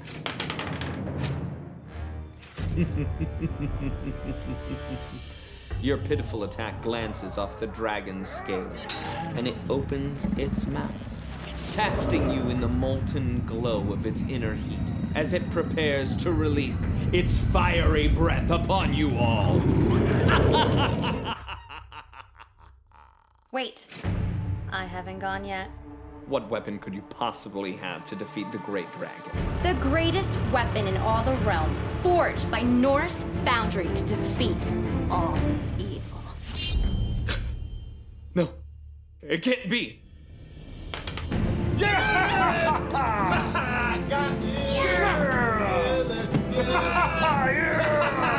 Take up a fight against evil with the finest weapons in the realm at NorseFoundry.com. And be sure to watch Dragons and Things every Friday night on Twitch.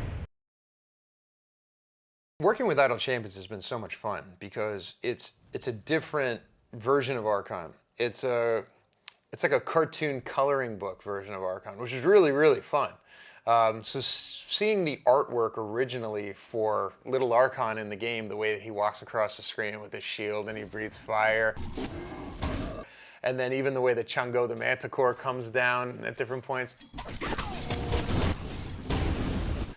It's so much fun. I mean, you can only dream to have a character of yours then immortalized in that way and playable and unlockable in a video game. The Archon and Idle Champions currently is an earlier version of Archon, so a pre-Hand of Vecna Archon. How did Archon get the Hand of Vecna? Archon was sent out by Tiamat over the course of a decade to go and retrieve artifacts for her. So Tiamat would appear to Archon in dreams, and she would reveal to him the location of a great weapon that could help him, or a great suit of armor. Like the axe that he carries belonged to a general of Asmodeus and was buried inside of his tomb. And so Archon went on this adventure to find that axe of Asmodeus. And so Tiamat would appear to him in dreams, and she did the same to him in terms of this kind of extinction event that was potentially about to happen, where Vecna had teleported huge pieces of land from the Shadowfell and armies and animated this giant long-dead titan and was inside of this mile-high structure, juggernaut, going to destroy everything in its path. And so Archon was sent there in order to stop Vecna from destroying the realm. Archon's entire party was killed, except for him. And he wound up using his charisma to become assimilated into another group that shared the same primary objective, which was to kill Vecna and destroy Vecna and stop Vecna from taking over the prime material plane. Now, what this party didn't know was that Archon had a secondary objective, which was to find out what was allowing Vecna to teleport cities and armies from other planes and bring that back. So during that battle, Archon survived, and towards the end realized that the power was coming from Vecna's hand. So when the battle was won, one of the members of this party that Archon joined was going to die. And so in this very vulnerable moment, the friends were gathered around as he was about to pass, and Archon pulled off this move in this very vulnerable moment. He used their vulnerability against them, and in a quiet moment led them to believe that he was sent to destroy the hand. And he had the power to do so in this axe. And when he raised his hand up and whispered a prayer to Tiamat, and everyone looked on, he swung the axe down, chopped his own arm off, replaced it with Vecna's hand, and teleported away. He teleported to Krull, who was waiting for him, who healed him from the battle and opened a door to Avernus, to where Archon went and then had an audience with Tiamat. Tiamat rose this giant tower of obsidian, volcanic rock out of hell, and this 9 layers tower with dragon heads around the top. Archon and Krull then sent for Torragar, and he met them there. And this army formed, this dragon army formed around Archon, who was this champion who had returned with what the dragon cult and the dragon armies believed was the actual cure for Tiamat's imprisonment, that finally someone was going to come along with the power to free her. But Archon needed time to figure out how to use the hand and how to unlock its power. And so he began this series of mental battles with Vecna, where they would meet on this ethereal plane and have these mental face-offs and these mental battles in which Archon would try to understand Vecna's secrets while Vecna would try to gain control over Archon's mind. That's how Archon got the hand, and that's what he's doing with it now, and that's what he's up to when you as the player characters run into him. He is in the middle of this process trying to free Tiamat.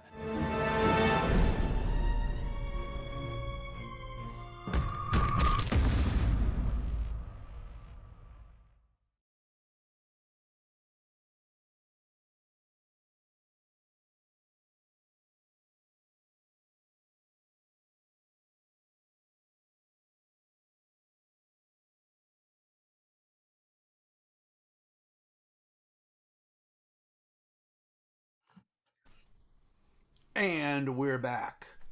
Our party just almost successfully convinced a hill giant to leave the confines of this cavern and go become a bard in a tavern far away. But he was bound to the terms of his NDA contract with we don't know who, and therefore decided at the end that it was time to destroy the intruders. So,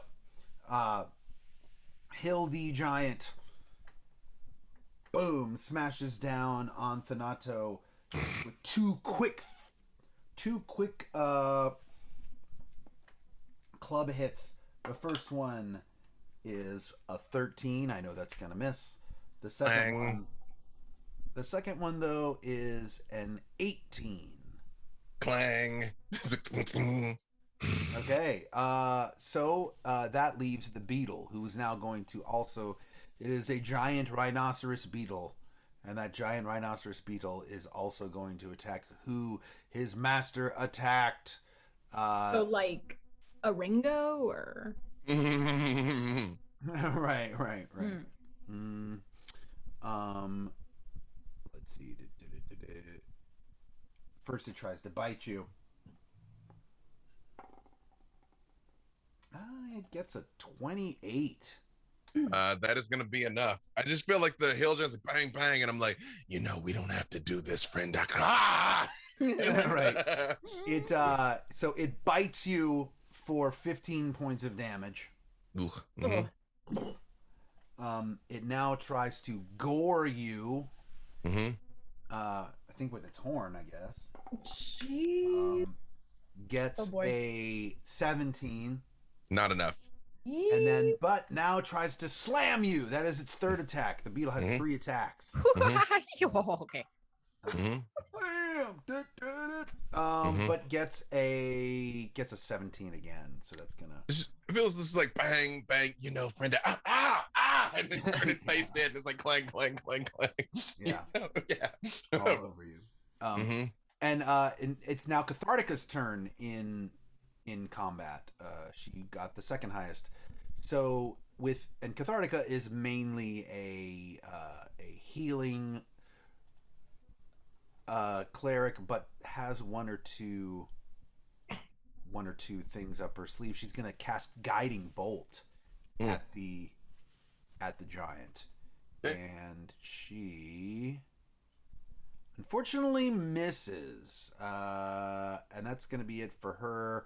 So she casts this incredible looking heroic angelic guiding bolt with in shades of green because of her goddess Alona, who's the goddess of nature and healing, and there are like beautiful vines and flowers all around it, and it completely misses. Okay, it's now Thanato's turn. I just hold on a second here. Just check one thing. Well, hold on. Sorry, I just need to make sure this is Yeah, after got it. Perfect. I just stand there, it's boom, boom, this thing, watch her shoot and everything. I just look at it and I say, friend, I'm not insensitive to your plight. Let me hang on. I have to read something real quick. I apologize. It's a new spell, and let's see if it's gonna work the way I think it's gonna work.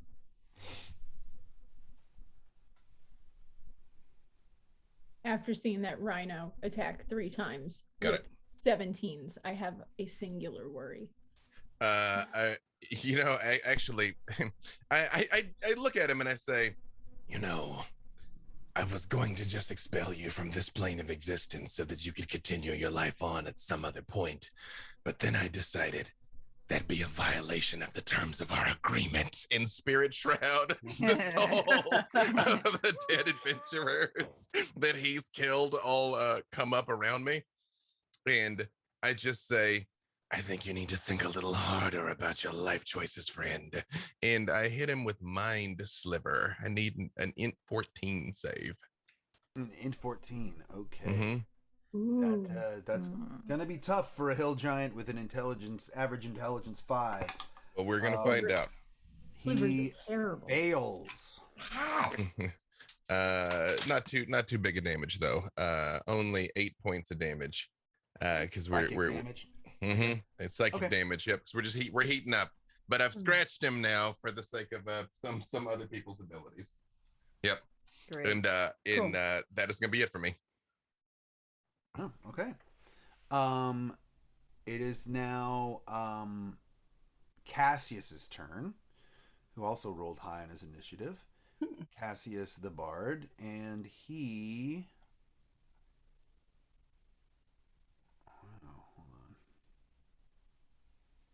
He is gonna cast Cloud of Daggers right onto the hill giant, and so put it up around his head. What's that?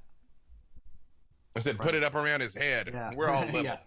He puts it up around his head, and the hill giant takes 11 points of damage from that. Snacks looks up at all of it it's full of stars. Mm-hmm. But there's a 5 foot by 5 foot cube over top of the hill giant's head with little magical daggers spinning everywhere in a cube. No jumping. Yeah, no, don't jump up there, please. And it's now Snacks' turn. Oh well, Snacks looking up at the wonderful twinkling lights of all of the daggers. It's oh, it's so beautiful. It's actually kind of transcendent. But I would just like to point out again, and as she pulls Hacker out, her eyes start dilating. She's like, we are also not intruders. Technically, technically is the spirit of the law. And she goes to swing at his knees. And that is... You're muted, Dave. You raging or not raging? Oh, I'm raging. Yeah, absolutely. I forgot to actually say the thing. Yes, I went into a rage, swung at his knees, and 24 to hit. 24 will hit, 100%. Excellent. That's 11 points of damage. Okay. And she goes to just do it again, swinging for 2. Oh, good! Thank goodness for those tactics. 22 to hit. Okay. And that's gonna be where is it? 14 points of damage. There it is. Oof. Whatever I said for the last damage, there was actually 1 additional point on top of it. So 15. Yeah. Okay. Got it. But yeah, so she so we always have this. Is a hill giant too big for topsy-turvies? Way too big. Is the beetle right next to him? Way too big. The beetle? It's a giant beetle. It's like as big. It's way bigger than you, and it's way bigger than a human. It's like 15 feet long. Oh, that was not what was in my head. Okay, all right. I was picturing. No, it's like beetles. it's big. If you remember the picture, we can look at the picture again. But he's got. Oh yeah, I need to look at the picture again. In my mind, It's like the size of a horse. Mm-hmm. Okay, yeah, I was thinking of the beetles from Futurama, like the cow beetles, the Weedles. Anyway, so yeah, she just like takes like a full like up and down look, and she knows that it's not going to go anywhere. So she just kind of like leans back and has Hacker ready for the next attack. That was it. Just hit the knees. Whack whack. Okay. Grath, it's now your turn. My turn. All right. Grath is going to just sigh of exasperation and take out her bow. And I was totally not trying to see what I'm going to do with Leaf. And forgetting to plan my attack. Basically, cast Hunter's Mark on the giant, and also, what is it? Colossus Slayer? It's already been scratched, thank you. So Colossus Slayer as well. And god damn it, all my stuff is all messed up. So let's see if it even hits. What does Colossus Slayer do again? Where is it? I haven't used it in so long. Extra 1d8 damage. Okay, cool. Yep. All right, so cast Hunter Mark. A D8 and a D6, basically. Cool. And then I'm going to attack. So 16 to hit. On the giant? On the giant. Hits. Oh, yes. Okay. Yeah. Cool. So 8. He's only in a loincloth. Forget. Crazy. Right. 11 plus. All right, 18 damage. 18 damage on the first hit. Just nice. Wow. All right. Next one. Yeah, 20 something to hit. 20 something. Okay, fine. And the damage on that is going to be 8 plus. Oh, another.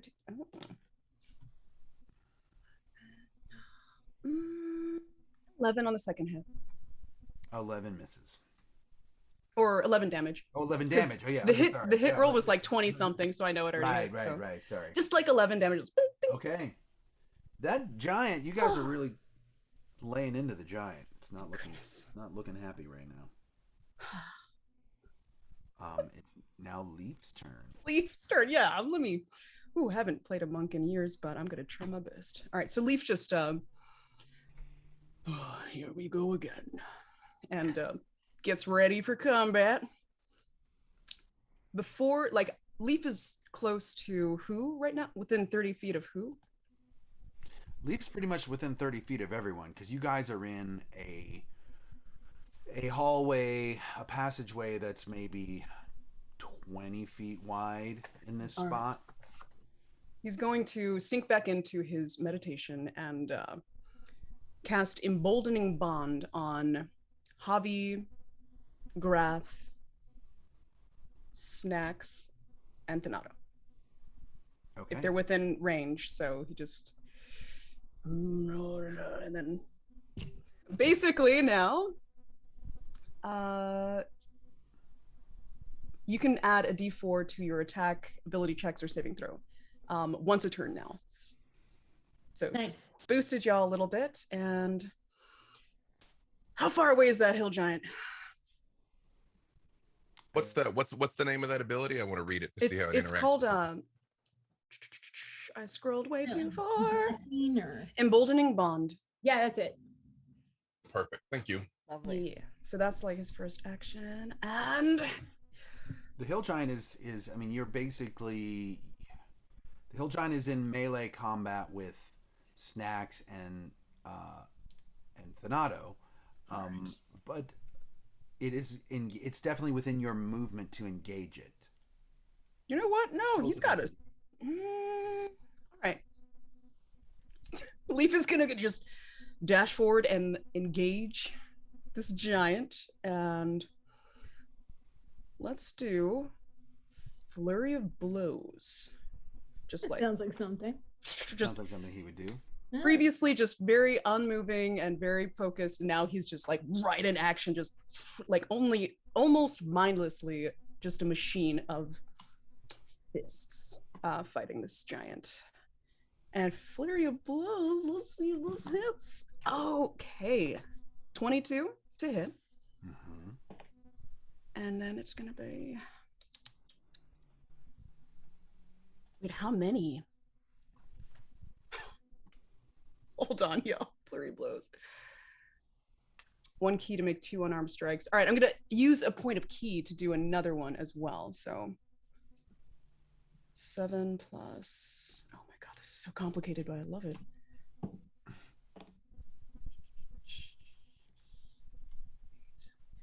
So 20 to hit for the second time. Okay, that'll hit. And then add another.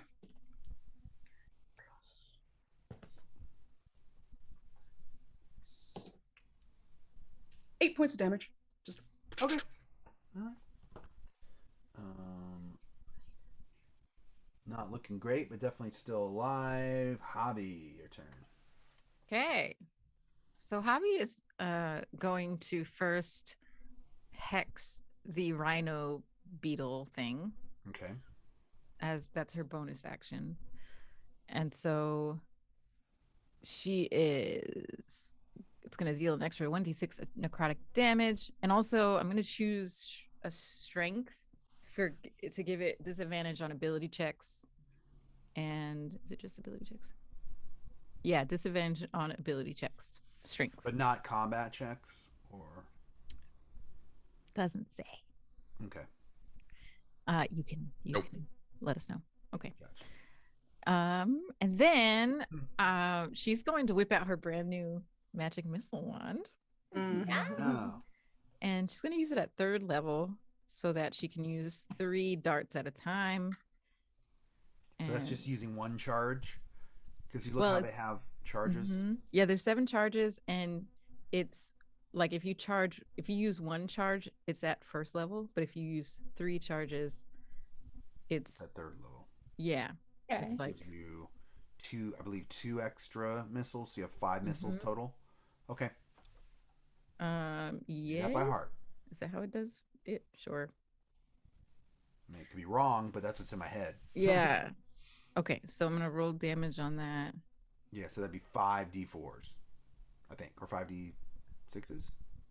D4. Okay. Plus 1. So, all right. Let me just.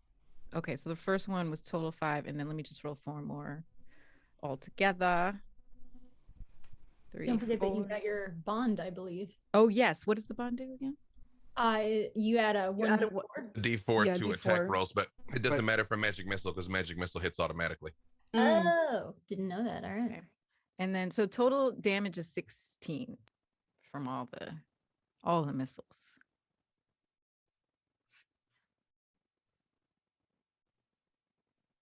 It's good. It's good. That was at the rhino thing. The rhino beetle. Rhino beetle guy. Solid. And I'm also going to move away from that thing. Wasn't there some necrotic damage against him as well? Oh yes. When I cast the the hex on the rhino beetle. D6. But is that this round or next round? That's what always confused me about hex. That's this round, and it's on each missile. It's whenever you hit it. So each missile does a D6. So 3 more D6s of necrotic damage. Thank you. Ooh, that was good. 13. Oh, 13. Nice. I thought you said it was a D6. 3 D6s. Oh, 3 D6. Well, it's Thanato says it's 1 D6 per missile. 1 D6 per missile. So however many missiles it was. Yeah. Got it. Let's see what of the hex though? Hex. The hexes are missiles as well? Or no, the hex is whenever you until the spell ends, you deal an extra 1d6 necrotic damage to the target whenever you hit it with an attack. So if we count the missiles as attack, you hit it with 5 missiles then, honestly. Yeah. then Not to, you two know. more d6s. Okay, let me roll those. That's a good stick. Whew. 11. Real good stick. Plus the other 13. Yeah, 11 plus the 13. Oh, okay. I just did a lot of damage. You did. Yeah. That's new for Javi. Which is, it's an interesting thing because Spirit Shroud specifies an attack roll. That's why I have to use Jim's magic missiles. When I use that normal magic missile, it would not work. So, yeah. Interesting. So now you said you're going to back up, though? Yes. Okay. I have so much ranged attacks. I will just back up and not get backing up down the passageway. Yeah, but I still want to be in sight so that I can attack from afar. Yeah. So, it's now the Hill Giant's turn. And Snacks, you did a lot of damage on him. I mean, all things considered. So he turns towards you and throws a club your way. Does he have to kneel to do it? Nope. Doesn't have to kneel because he's got quite a reach. And were you trying to? Was that? Oh, it's just a height joke. Okay, yeah. That's right. And gets a 18. Yeah. That hits. Yeah. Well, you are raging. Don't forget. So you get hit for 18 points of damage for that. So 9 because of your being raged. He takes his other swing back at Thanato. Because you are standing right next to each other. This time he gets a 24. I'm going to go ahead and deploy. Go ahead to finish yours. I just wanted to do something after this if I can. Gonna go ahead and deploy my shield spell. So it's like right when it looks like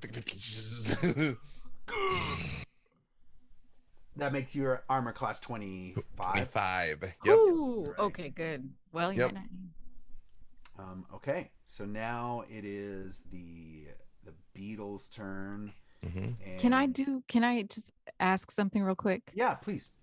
I totally forgot to do this during my turn, but before I moved away, I wanted to toss my heroic potion to Thanato, which gives you 10 temporary hit points. Oh, I mean, I haven't drank it yet, but okay. Yeah. Yeah, I will let you do that next turn as a bonus action. Okay, I've already Because moved you didn't away state though. It's okay. I know. I mean, it's okay. Like you're far. I think you'll be able to toss it to him without any trouble, but it'll be on your turn. Okay, cool. But it won't Thank count y'all. against your actions. Thank you. Okay, thanks. So the Beetle now continues to try to chew away at Thanato and Rude. Don't like that. it gets a 28. That is enough. With the bite. Again, another bite, another successful bite. I don't like when Thanato You gets throwing out like a 28 to hit and then shocked, like, oh, I can't, it's a successful hit. Like, well, no, what I'm saying is that the last time he also got hit with a bite. It was the only thing that hit him. Mm-hmm. Although it's a bite that hit me this time. Yeah, that's what I mean. So you get bit for 14 points of damage. Thanks, I hate it. Yeah. Okay. Definitely gonna toss you this potion, putting it in the chat. Gonna try to gore you. He misses, and he's going to try to slam you. And gets an 18. That is not enough. Ooh. All right, it's now your turn. I just look up at the giant and I just say, I want you to know something. We intended to spare your life, but now we are going to kill you. We are going to kill your pet, and we are going to feast on both of your remains. And Jim's magic missiles. Not necessarily in that order. Beetles bang, probably bang, bang, taste bang, really bang. delicious. Yep. Just Javi So said when you're down in a dungeon. The lowest roll was a 15. Against against the giant. I'm gonna drop 3 on him, and if he's still alive, I'll drop the next 3. But so far, yes. Okay. The 15 will hit. All right, so that's gonna. I'm gonna put. Hold on. Let me double check something myself. Then I'm gonna roll a bunch. Perfect. Okay. All right. So. You know what? I'm just gonna invest in some overkill. Let's just go ahead and put this dude away. And that is going to be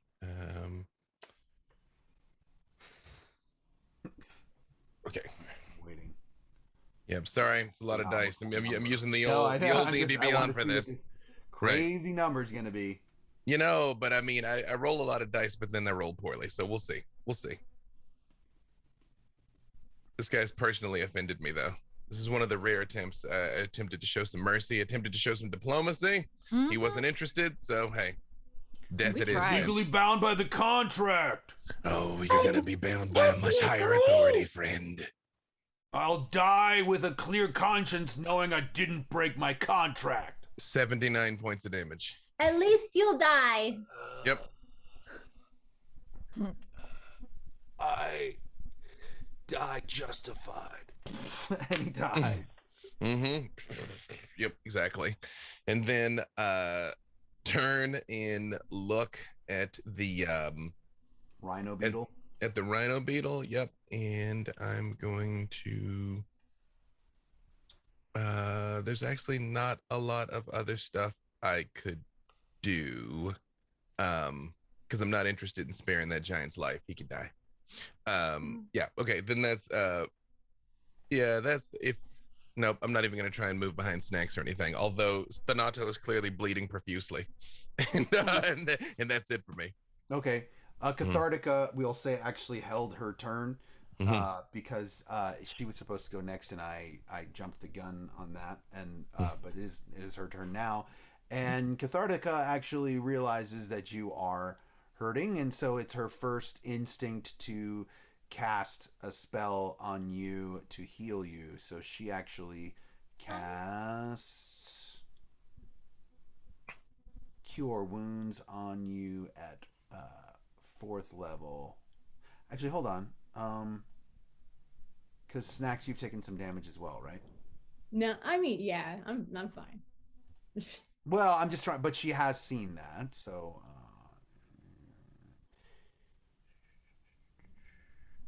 Nah, it's not great.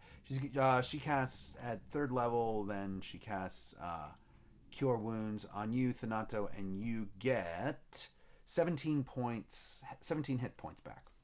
Nice. Great. It's now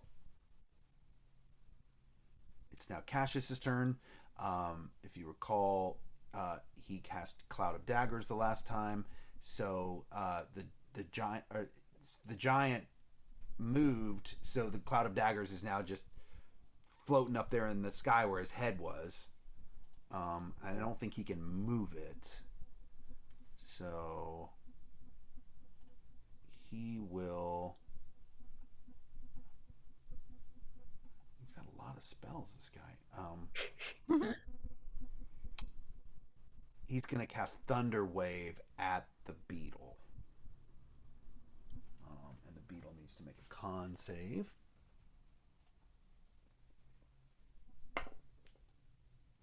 Which it fails, so the Beetle takes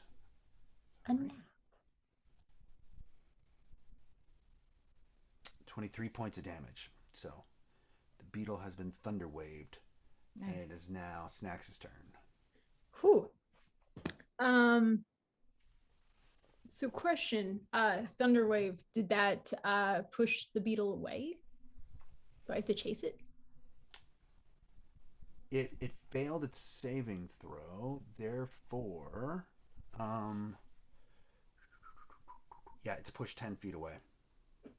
I just love, like, I just picture like this thing getting pushed back, and I'm like, wait, hold on, like running towards it. So yeah, she just goes straight for the beetle, raging, foaming at the mouth. And as she's lifting up Hacker to attack, she does casually mention, did you know that beetles actually have a super mild flavor? They don't actually taste like anything at all, except when they're dry roasted. Then they have a slightly nutty flavor. They're really good for like replacing croutons on top of a salad. Yeah, and the larvae can be fried. That is a Master Chef snacks facts. Anyway, to the legs. And she swings to hit them legs. Oh, 19? That's gonna hit. Oh, good. Whew. Thank goodness for that little plus. Alrighty. Then that is going to be 15 points of damage to one of the legs. Okay. And then a crit for my second attack. Nice. Okay, so you hear crit.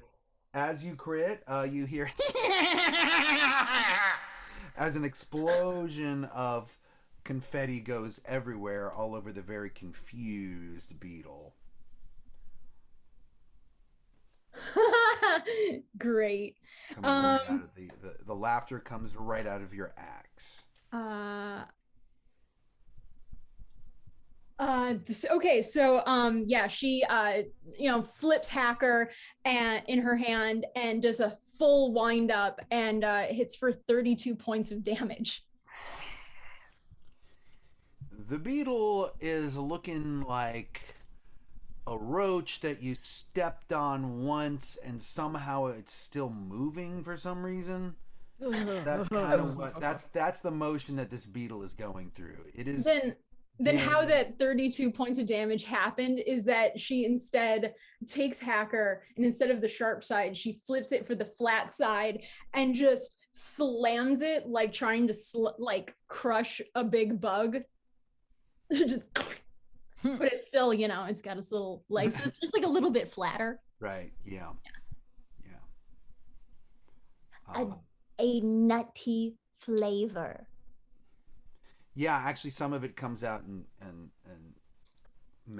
some of the juice manages across your lips, and it's it's not roasted though. It's not that nutty. Yes, it has a very mild flavor. It's actually an excellent protein substitute, which I get plenty of with all the satyr meat. Next, satyr jerky.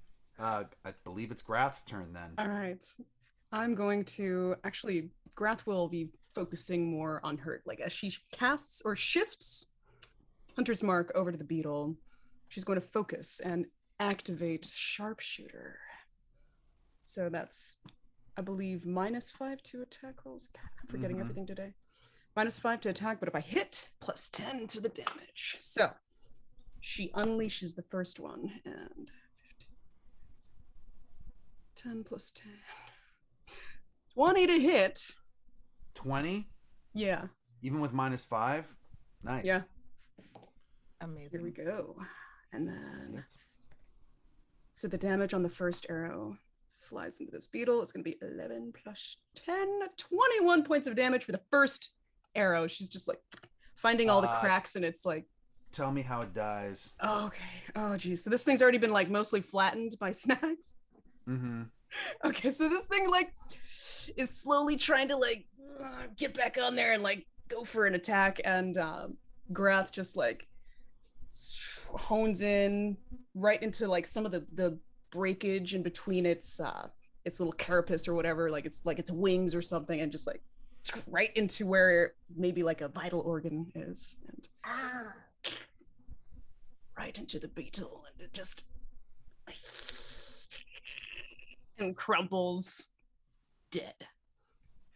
Delicious. The horn is intact though. Ooh. The big rhino horn on this rhino beetle is fully intact as Snacks immediately jumps on it and starts to dissect the beetle, trying to find suitable beetle meat. Where's the meat? I'll take my arrow back. It says, help. I need somebody help, not just anybody. And then it dies. There's the Beetle joke. Thank you. There it is. There it is.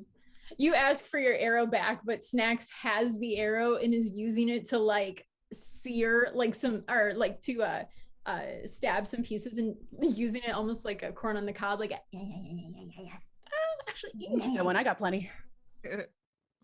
I'll give it back in a minute. Take your time. I'll cleanish it. Well, all right. Good attempt on diplomacy there, team. We tried. Well,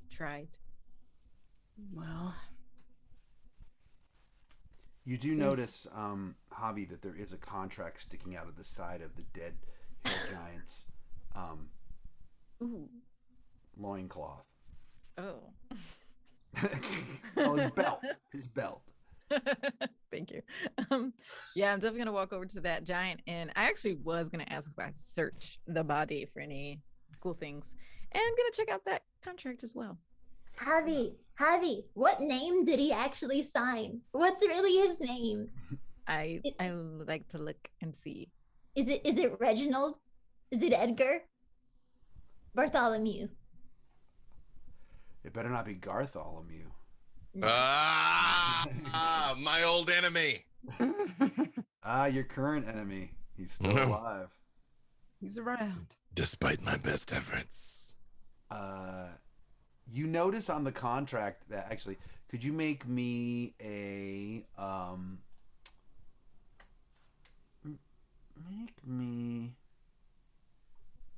roll for legalese?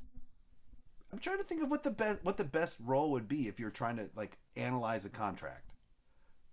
Investigation?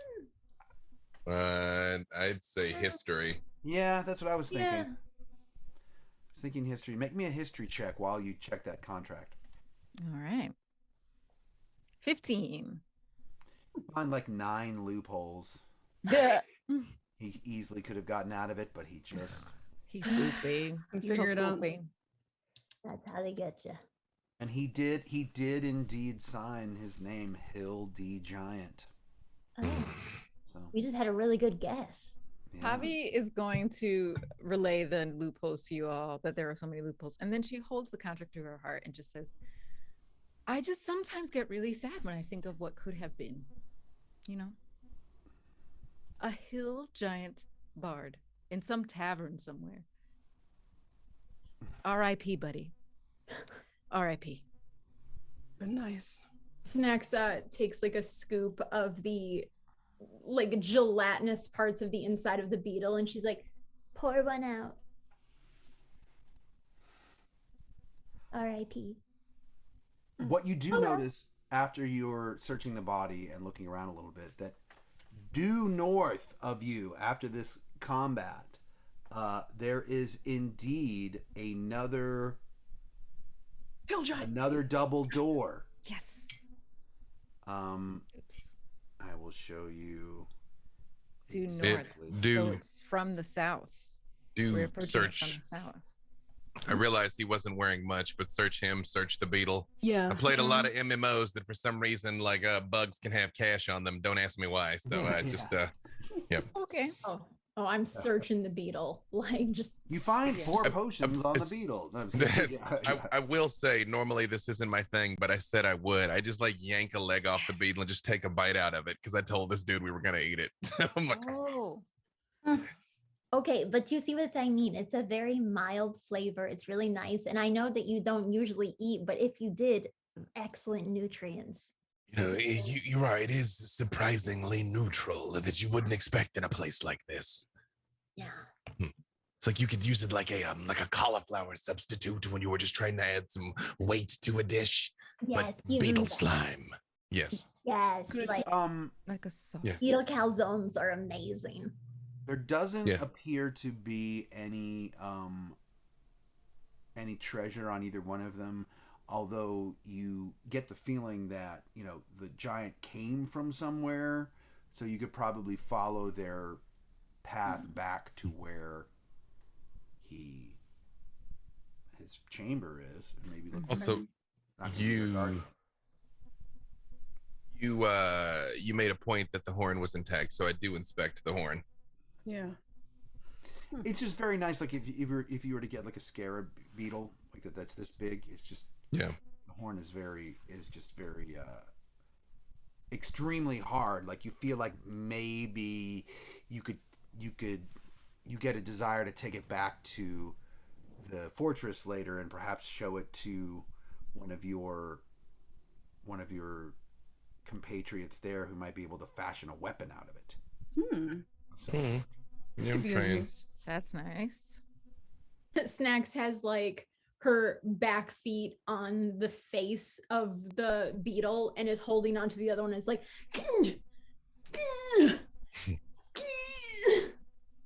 just use the laser sword to. Yeah. Okay, so she's like, got it. Yes, excellent work, friend. Fine. Door number 4. Yes. Javi puts out her sheet, her little improvised map of the doors, and she says, I think this is the southward facing door. Yeah. So she marks that off on her little square. Can Graf, can you make a perception check for me? Yes. Indeed. Oh, that is definitely gonna be a 9. How about Leaf making one? Much better. That's gonna be. Leaf, what is your perception? Oh my god, it's gonna be a 19. Ooh, a little bit better. Leaf says, before we open that door, I do notice beetle tracks leading to the south. Perhaps that is where their lair was. Yes. Yes, I we agree. We should do it before we open the doors because it'll take us somewhere else. Yes, who knows where we'll end up. Yes, let's do that. All right. I'll go first. Let's loot their house. But yeah. Beware, there might be more beetles. Who knows? There might be some prisoners. There might be 10 more hill giants. Hello, welcome to our lair. Yeah. Hello, welcome to our lair. Yeah. The Liverpool Giants. Yeah, everything goes up. Hello, welcome that's to true. our lair. It goes up like it's almost like a question. Yeah. Okay. Anyway, walk about 90 feet to the southwest. Goes off southwest a little bit, following the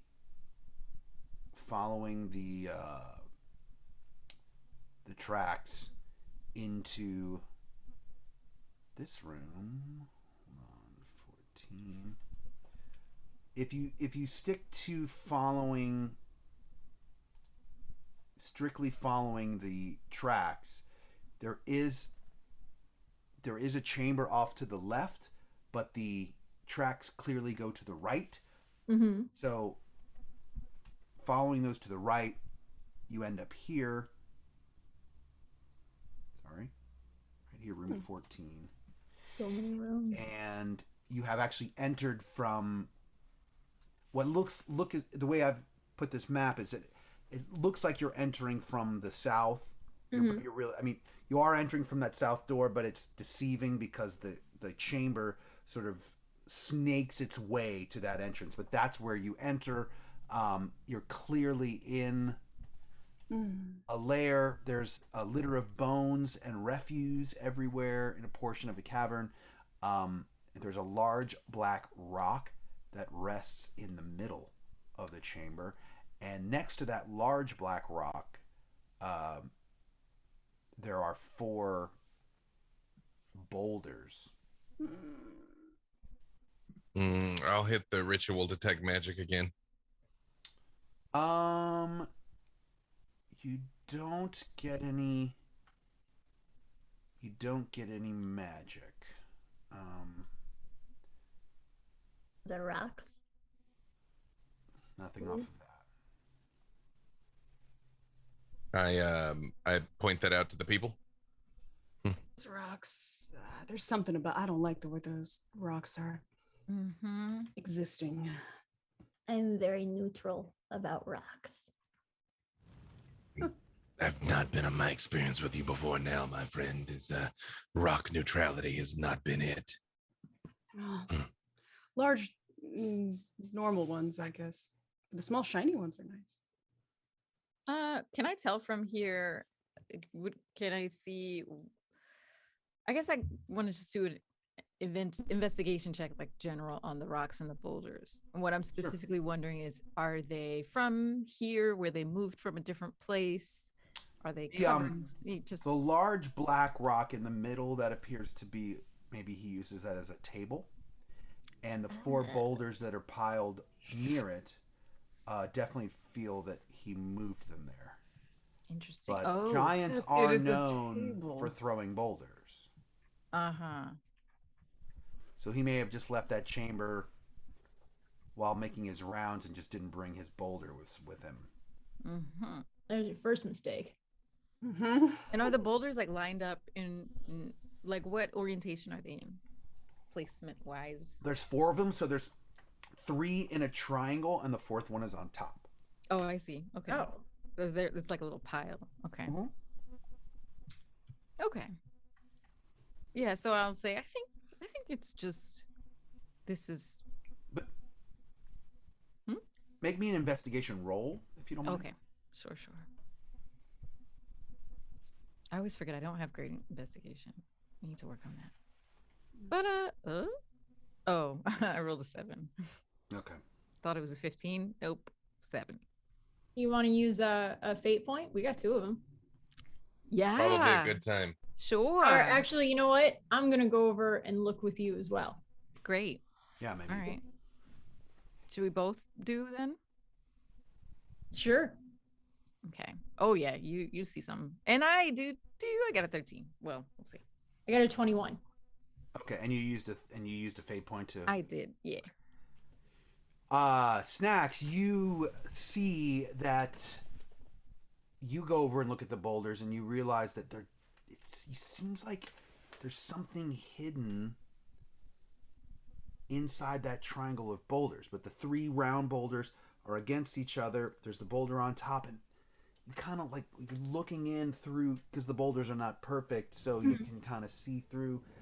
There's something in there. It's a piece of leather or something. Far too casually, so it almost looks silly for someone of my size, but she just like reaches out, grabs this giant boulder, and just yeet. Because of your superior strength. Because of these guns, that's right. She actually says yeet, and looks down. That is the command word, yeet. You see a yeet, Appa. You see a large leather sack that was in there. Ooh. I open the bag. Gold! There's be gold in that there sack. Thousands of gold. She holds up the bag, looks in it, turns around, is like, "Aw," and like reaches in, takes like a handful of these gold coins out, like, some more of this. We have a lot of that, so I understand why you're a little disappointed. I mean, I guess it can go in the gold bag. That is the bag you got. So Grath approaches and like opens up. Goes in the gold bag, not the body bag. All right, This you take it. giant had surprisingly poor prospects for the wealth we've encountered down here per capita. Question. I forgot to ask when I looked at the contract, but I'll pull it out now if I still have it, if we can say that. Who was it with? It was with. I'll tell you in 1 second. It's like not Igwilv. What's another? I'm like, what's another anagram for Igwilv? It's like Wiglev. Wiggly. Well, Wiggly. I mean, there's Tasha, right? No, That's true. It was signed with a very ornate letter D. D. Okay. Oh, the big D. Everyone loves the big D, let me tell you. Very ornate. Oh. Well, Hmm. Something to think about. I'm not gonna think too hard about it. I'm gonna be honest. Mm-hmm. Right. That's fine.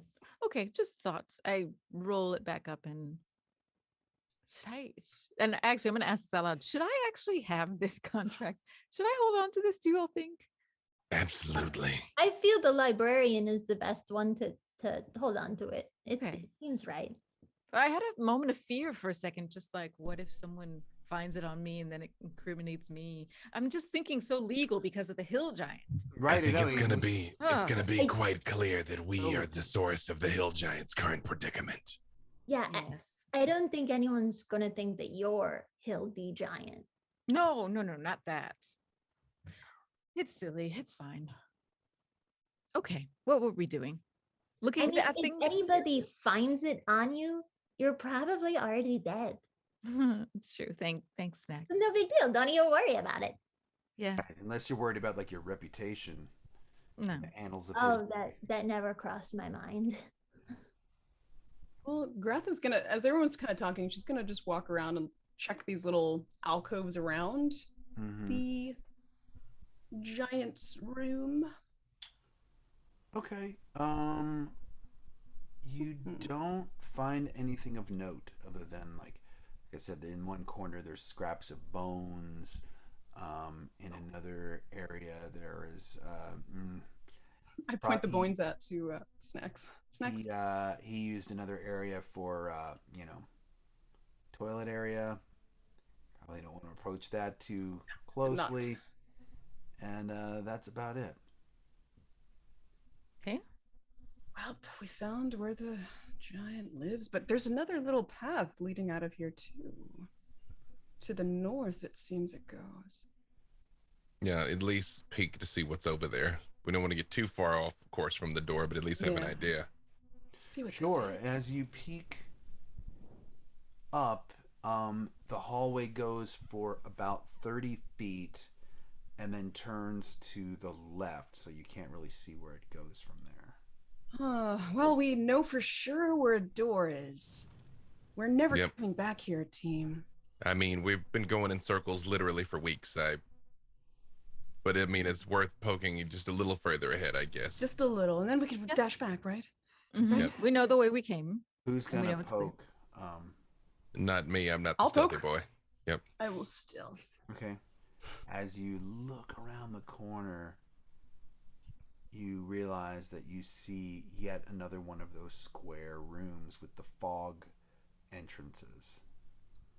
Ooh, we should go back and get those doors. Let's go to the door. Yep, the door. Okay. Another fog room. All So you're going to retrace your steps.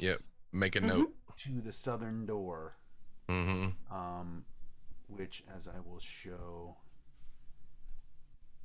everybody watching, hold on.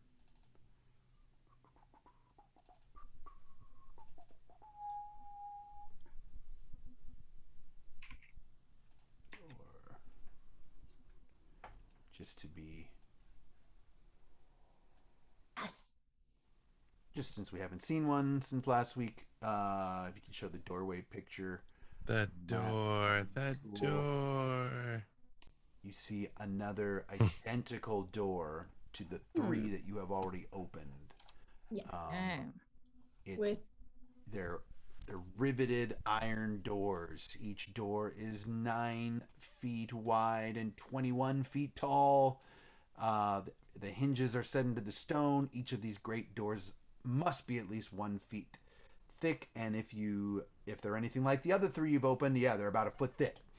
On each valve are carved many leering demon visages in bronze. Weird symbols form a crabbed tracery around the border of each great iron portal. In the center of each is a plaque with the following runes once again. Igwilv's treasure rests within, her curse on any who disturb it. Seek no further to steal it, nor to free she who is imprisoned here, for a fate worse than death is sure to come to those fools who violate the circumscribed place. With absolutely no fear, Snacks goes up and just starts tugging at the doorknob. Yeah, right. You're just like, Okay. Just like before, it takes about 3 of you to open it, and beyond the iron doors is a corridor with walls of red marble. A thick black carpet runs from the entry to an ebony door about 40 feet away. The arched ceiling is of black marble shot through with bands of scarlet. The walls and floor are polished and dust-free. From the entrance, you can see the gleam of silver hinges, studs, and a ring set into the far door. A dim red glow seems to come from the ceiling. This eerie light pervades the entire passageway.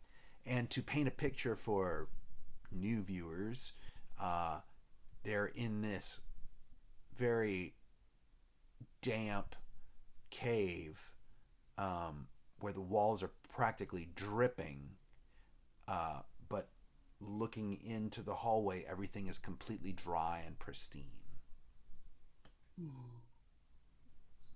Snacks immediately runs over to the painting. Yeah, Grath is gonna go look at the painting as well. There is a painting halfway down the hallway. This time the painting is outside. Again, it is of a mountainscape scenery. It seems to be focused in on one mountain, and the way I can describe this mountain is there's a cave at the top of the mountain, of which a figure is sitting right outside of the cave, looking off of a cliff. This figure looks to be of smaller size. Just by the dimensions you can tell. It doesn't appear to be human. Maybe it's a halfling or possibly a gnome or a dwarf, although it does not appear to have a dwarven beard. And this figure is sitting by the ledge that looks off of the cave, and appears to be working or writing on some sort of parchment. And can everyone make me a perception check, please, while looking at the painting? Ooh. Lucky I rolled with advantage because one of those was a 1. 24. Yeah, 11 for Grath, but a natural 20 for Leaf. Yep, 24 for me. Well, So it's gonna be 27. Who? We're all just like, yeah, exactly. Yeah. Most Scooby-Doo of you gang. really grasp what's going on in this painting, and that is the smaller Leaf says, I would, with that natural 20, Leaf says, I would bet my life that figure in the painting is a young Orbis. And look here, he's writing music. So it's a painting of Orbis. you're saying I should burn this painting. But look behind him. He's notating some music, but then if you look behind him, just within eye shot, above the cave, at a higher point of the mountain, there is a single hobgoblin creeping over, observing the gnome writing music. Waldo. I found Waldo. Interesting. Good observation, Leaf. I didn't even pick up on that. It's been so long since I've seen Orbis. Good memory. It would seem the hobgoblin is stealing the song from the gnome. I'd say that as well. Same thing. Take this picture out of the frame like we've done with the others. Oh yeah. Snacks, you know what to do. I just appreciate anyone who ever tries to come here ever again is just gonna be mad lost, and we did it on purpose. Just a tomb for them. And there's gonna be nothing to get. We're taking everything. We're taking True. everything, killing everything. It's true. They're gonna turn this into a Spirit Halloween when we're done here. Probably put it in Burbank. Mm-hmm. In Burbank. Okay. There's also one thing. You're close enough to this door that you do notice something different about this door. The one that you would normally open. This time there's actually some writing on it. Oh. Okay. Definitely want to check out that writing. Yeah, same. I'd like to see is what I can. Tell me all the languages everybody speaks. Oh. What was? I'm common, common, primordial, undercommon. Celestial and common. Common, draconic, undercommon, orcish. For Leaf, common, goblin, orc. For Grath, it's gonna be abyssal, common, infernal, sylvan. In abyssal, I knew it.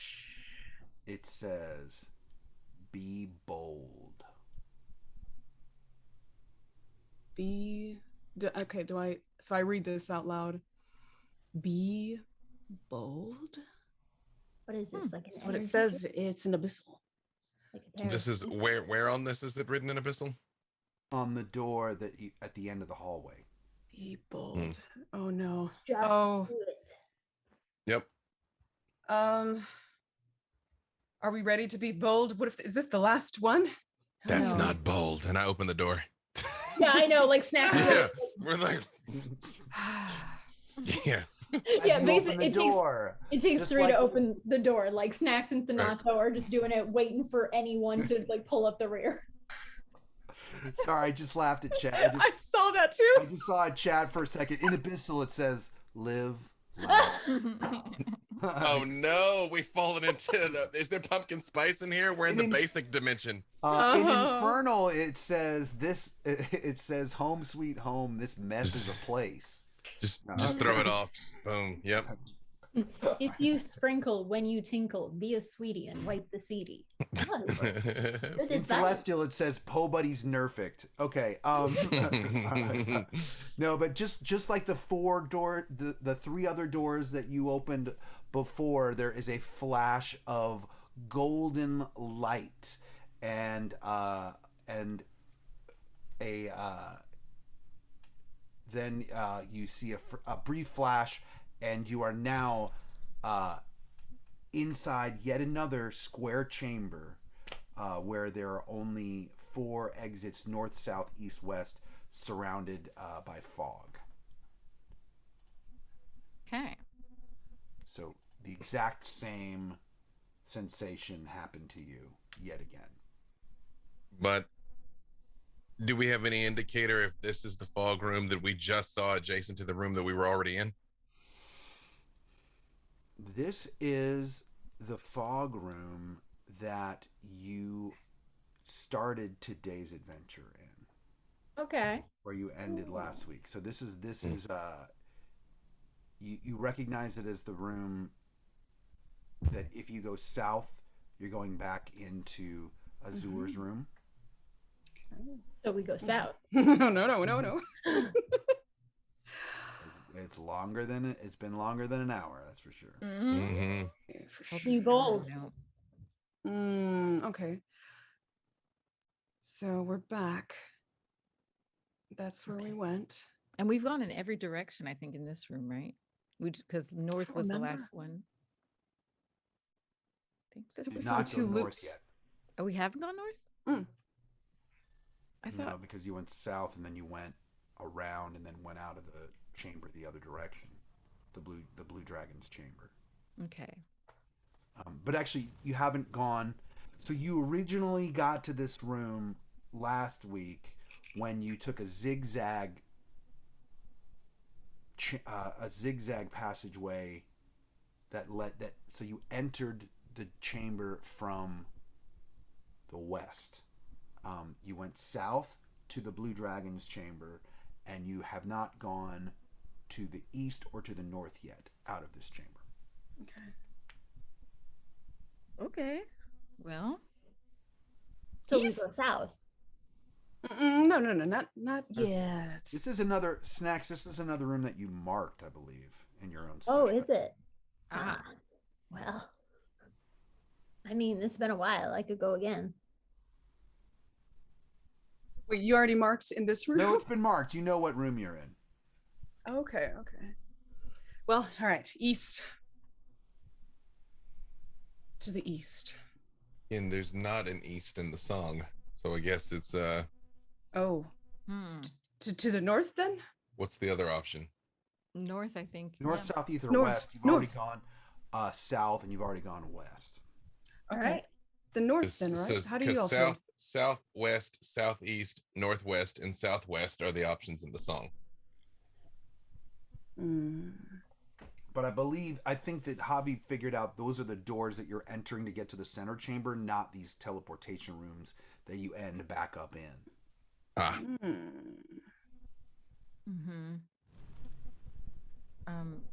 Shall we do north then? Sounds great, Javi. As long as we're bold about it, yes. Yes. Boldly going north. Snacks Leaf just mutters and follows. Yes. Snacks has taken a bit of scrap of fabric from her outfit and is reaching into her bag and dipping the finger into some mixing of old meat juices and beetle bits, and is like scribbling away on this piece of scrap, and she lifts it up and pins it to her chest, and it says, "Hi, I'm bold." Way to take direction, Snacks. I figure it's best to be safe than sorry. Yeah, that's one way to interpret it for sure. Okay, well, let's go. Venturing north. Okay, you venture north and you go for about 40 feet, and now the chamber there, you come to a T, but like a diagonal T. So if you were going straight up north, then you have an option of either going to the veering to the right and going north west, or veering or sharply going to the southwest. I feel like that southwesterly.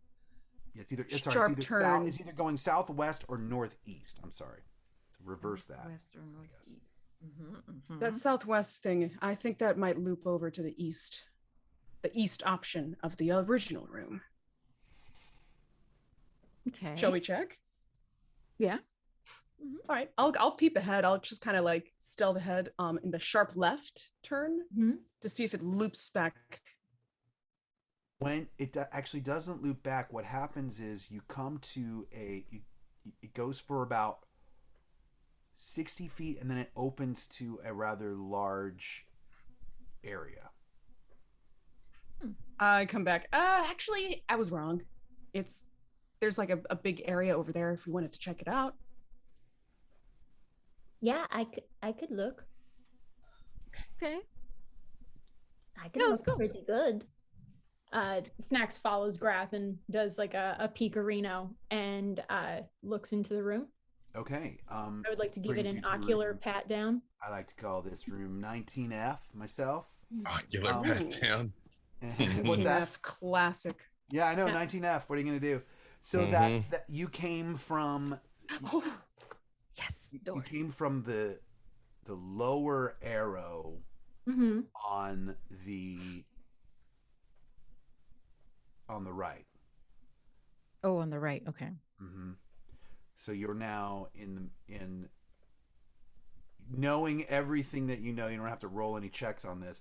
Those double doors there, even from where you're standing, as soon as you enter that chamber, you recognize those double doors as another set of double doors that you haven't gone through just yet. Ooh. These are now the southeast doors, and Javi checks them off. I'm not gonna say that this helped, but I find it very peculiar that maybe this helped. Just pointing to her name tag. I think it did. I really do. So we were bold. You literally were. So do I see or notice anything else About the hallways, about anything? Just no, it pretty much matches the rest of the cavern that you've been in. You do see that it looks like perhaps that chamber could loop back. You're not sure, and then the other chamber goes off there to the left. Javi says, well, this is really exciting because we now have covered all of the doors except for the top one. And then after that, this will be our 7th time entering doors, and that should be the one. Let's go. So we need to get back up north to the north doors somehow. But we should go through those doors. Oh, yes, we should go through these doors first. Yeah. Yes. Okay. Sorry, I got ahead of myself. Yeah. Well, before we go through these doors and it takes it to somewhere else, should we go try that other path? You know how it's like at an angle? We can go to the northwest. Northeast. I feel like we found what we found. We have been here for like 42 years. I remember, I know. Yeah, but we're almost out of here, and that means I love underground, and even I wouldn't mind maybe like a salad or something. Yes, I'm literally a drow and I'm ready to go. Yes. However, we're not necessarily almost out of here. There is still something unspeakable and perhaps cursed in the place we've been struggling to get into. Yes. Also, we need a significant raise. We should talk about curses. We should think about our plan for that. Yes, I'm much better at applying them than removing them. I am not able to remove them at all. But I I'm actually wondering... wonder if the unspeakable horror is just the slow and inevitable passage of time. I mean, not to me personally, but I mean for everyone else, I suppose. Yes. Cathartica. Yeah, curses. Speaks up and says, "I believe with proper rest, I could remove a curse." Yes. Well, if you can't, I can teach it to you. I could at least restore some maladies at the very least. How many people could you restore those maladies or curses? If I asked my god politely, I could do at least 3. I could restore, I believe from memory, I could restore paralysis or blindness or deafness or even stop poison from flowing. Ooh. Wonderful. Good to know. Then maybe we should take a rest first, huh? Yes, I will need one. Plenty of rest before this last door. Or we could rest in the nice clean hallway. We could go in the hallway and we haven't thought of that, huh? We could sleep in the forbidden zone. That's interesting. Snacks is like on the door. Yeah, I'm down for that. Could be interesting. But I do believe if I ask my god nicely, I could gain access to removing curses. I just don't currently have it, but if I prayed and my god heard me, I believe I could then do that to at least 3 people. Okay. Yes. Okay. Well, we for thought. Need to rest. We also need to go through these doors. Should we? What do we say? Grath, what do you think as our leader? To go through these doors right now. Okay. And rest inside? Okay. Do you want to do that? Or I mean, this chamber has a few other ways to explore, but it might take too long. We could rest in one of these little alcoves. Before we go through the doors, I want to check these little alcoves and stuff before That's smart. There could be something lurking in there. This is our Max last. is like hanging on the door now, just let me out of here. All right, come on, let's go look. Just to see if there's any other little things. I mean, we're almost out of here though, so. Okay. So we check out the alcoves. Okay. You don't find anything in the alcoves. It's all just spider webs and junk. Tell me about this junk. Yeah. Not. I mean, like little pieces of pebbles, and there's a strange. You find a strange amphibious creature, like a little tiny frog in one. And Is it alive? it's alive. It's jumping around. Mm. I lick it. See you later, Snacks. Oh boy. All right. But yeah, nothing. These all seem like they're. If you recall the peck that you met like 5 months ago in the first level, maybe these are chambers that they dug and then gave up on. Like the if you look at the top and the bottom ones that are the most similar size to the hallway with the doors in it, they almost appear to be abandoned tunnels that were dug to a certain point and then stop. And they found this one. Okay. Well, I guess if we don't really care for finding out where those other paths I see lead to, we just go in this door. Snacks walks by Cathartica holding the frog like, Guess what? Don't need your thing for poison. Turns out he's fine. Lots of different ways to see the gods, I suppose. Cathartica turns to Grath and says, I don't think it works that way. I'm not sure she's fully grasping the poison thing, but that's okay.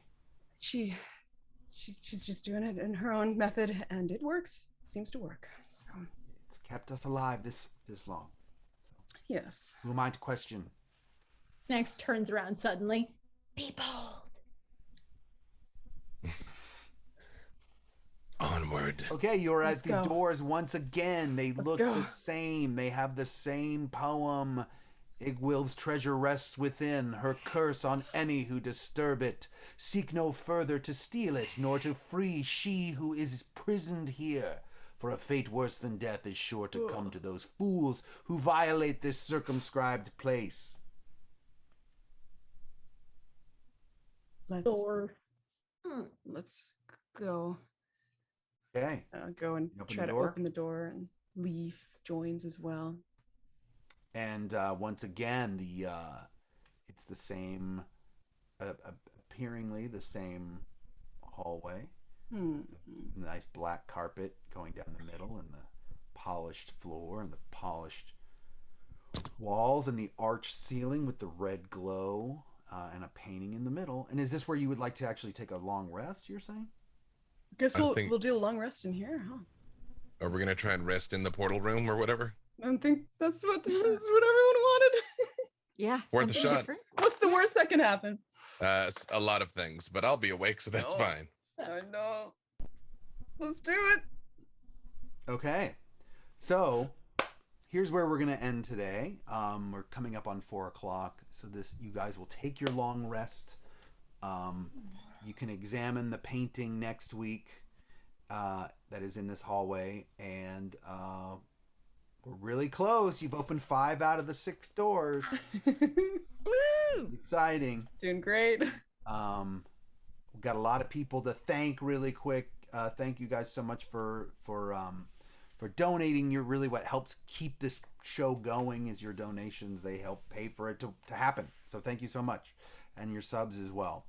BW Wright UK donated $30. Eric Jackson gifted 6 subs. Breeks SV gifted 5. Kyler Ubarts gifted 2 subs. We've got some other subs. Cody the Rookie. Ari Pokey Princess. Hey, Pokey Princess. Jerry on Longsire. Cody Burr. They all subscribed. We got a bunch of resubs. Mr. Albert. Claudia Ramen. Corey C. Lund, Breeks XV, Pacadle, Astral Unicorn, and then all the bits that were donated today. So thank you for those resubs, by the way, and all the bits that were donated today. Catch 23, Stabigale, Rancid Canyon, Hadrian X, Eric Jackson, Blue Panda Projects, Kyler Ubarts, and Breeks XV all donated and helped get those fate points. Thank you guys so much. Thank you to our sponsors, of course, Norse Foundry, Dwarven Forge, Warriors of Waterdeep, and of course Idle Champions of the Forgotten Realms.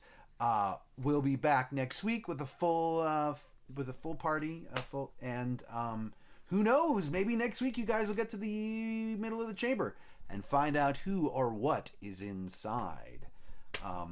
Let's do a quick round robin to tell everyone where you're going to be. So we'll go opposite this time. We'll start with Adriana. Tell us what's going on. Hello. You're going to stream tonight, aren't you? No streaming tonight. Never mind. I screwed up. You're not going to stream tonight. All right. Because I'm finally going to do a subathon on my channel starting Monday, and we'll see what happens. I've never done one before, so I need to prepare myself for it. So no stream tonight. But usually I play a lot of video games on my channel. Otherwise, you could see me across the interwebs doing D&D shows or just TTRPG shows in general, not just D&D. But yeah, you can find me online at Adriosa, the Adriosa, or Adriosa Gaming, on Instagram, etc. I'll take nature adventures or funny pictures. Like, you can see all sorts of content on my Instagram and all that. So yeah, thanks for watching. Also, happy belated birthday Oh to my you, by gosh, the way. yeah, so it was my Birthday. birthday, and it's been, thank you so much for the birthday wishes, everyone. By the way, this subathon is going to be celebrating like my birthday and 5 years of streaming on Twitch. Or yay, yeah, 5. Oh my god, wait, Crazy. I think 5. Yeah, 5 years. I lost track of time time. is a construct. Yeah, it is. And a subathon is a thing where like you might be going for, If I cap it or 24 not, which it'll be revealed when I post about it tomorrow. So all right, see what that preparation will take. Thank you. Then Eliza Pearl, yeah. Yes, I was like, it's am I me. going in right? Yeah, and then I'm next. going in the right order. Okay. Yeah, you can follow me on Instagram and Twitter at Elisa Pearl. And like I said, I'm running a Buffy one-shot for Halloween, October 14th. I'll put the link in the chat again, but you can sign up for that at swordandscroll.com. And I don't know, lots of other streams happening, but just have a great week and watch all these fabulous people's stuff. Yeah, awesome. B-Dave. Dave Walters, I say words about things. You can find me all over the interwebs, wherever fine streaming content can be located. Quite frankly, too much to mention. Just follow me at Dave Walters. But yes, Idle Champions coming up soon with JCM to get together again over there doing stuff. So yes, thank you all for tuning in. Yeah. Vivka. Oh wow. Hi everyone. Vivid Vivka. I played Snacks. Had a great time with y'all. You can find me mostly on Twitter and TikTok. In fact, I'm doing this like cool thing where I have been going live on TikTok while I'm playing this, so you kind of get a double vision, and it's been really fun. Thanks everyone who stuck around to watch the game from my TikTok. Welcome to the world of D&D. But yeah, it's Halloween, and I like dressing up as monsters, so I'm just dressing up as monsters and weird, chaotic beings all month and posting it to various websites like Twitter and TikTok and other places. But yeah. Perfect. And I'm the same on everything. Vivid Vivka. Just make sure you spell it right because it's got a lot of V's and a lot of I's. Yes. Also, one last thing I forgot to mention. Stabigail made everybody like all these really cool dice bags. She sent me one, and I've been saving it for like an on-stream moment. It's gonna be Monday when I finally open hers, but check out all their bags. Like, they're so cool. And oh God, I don't have mine next to me. It's all good. It's been so hard, like not opening that. It was like gonna be like a prize for like doing, getting through all this stuff. And yeah, that's gonna be Monday. I'm gonna open that up on stream. Okay. Awesome. I'll be back tomorrow on my channel. That's my channel right there. You join, you get lots of cool animated gifs of me being an idiot. And then Tuesdays I host on the Codename Games channel. I host Bardic Inspiration, where we write a different song live on the air. As you can probably see, I try to have a new song every week for this show. But on Bardic Inspiration, we write a song about a character live with the audience, and it's a lot of fun. And then I'm on my channel twice a week, Mondays and Wednesdays. Then next Monday during the afternoon, I'll be starting on the Codename Games channel with a new adventure. What's it called? The Mountain of Tiamat? What's it called? Kill Tiamat? Trials of Mount Tiamat. The Trials of Mount Tiamat. Yeah, I knew it was something about mountains. The workout regiment of Tiamat. I got it right. Mm-hmm. And huge, the biggest thank you of all to GaryCon, the convention GaryCon. Tickets are on sale now, I think, right? Give me a tickets are on sale now. And 5, if not all 6 of us are going to be there. It's next March. It's in Lake Geneva, Wisconsin, and Lake Geneva, Wisconsin is where Dungeons and Dragons was created. That's where Gary Gygax and his friends made this game, and so the convention's there, which is really cool. And it's really one of the most fun conventions to ever go to because it's all just about playing games. There's no pomp and circumstance. Sony Pictures doesn't come in and like try to promote an Adam Sandler movie like Comic-Con. Nope, it's just all about gaming and all about gamers. So remember that year I was at Comic-Con when they were like advertising an Adam Sandler movie, and I'm like, and there was a whole booth for it, and I'm like, do they know who? Anyway, all right, you're not going to get that at GaryCon. You're just going to get fun, and just gaming. So, Jason, this is I'm awkward, excited. but Adam Sandler is coming out with a new D&D movie, which is promoted by getting all this is a lie. I honestly would not have been surprised if that was everything has its price. That's all I'm going to say. So anyway, we're gonna raid our friend. Amy Dallin. Woo. And we will. Yeah, Luke better be. Luke, I think Luke's gonna be there. He better be there, or we're in trouble. One would hope. Yeah, Adam Sandler's not invited. Although Luke, I bet if Adam Sandler wanted to go, you'd probably let him go, right? Well, He said guaranteed no Adam Sandler, but I mean, I think we should invite him. Maybe he wants to play. Let's all add him at the same time. Sure, no gatekeeping. Adam Sandler can come, but he can't promote any of his movies. Is that fair? That is fair. Yeah. What do you think, Dave? Okay. I mean, again, everything has its price. I'll meet you in the middle. Adam Sandler can go, but he can only promote movies that came out before 2005. All right. Fair Punch Drunk Love is underrated. It's not exactly. Thank you. That is what I've been thinking. The rules. Mm-hmm. The entire time. Punch Drunk Love is so good. He's a good actor. He never was given the chance. Mm-hmm. All right.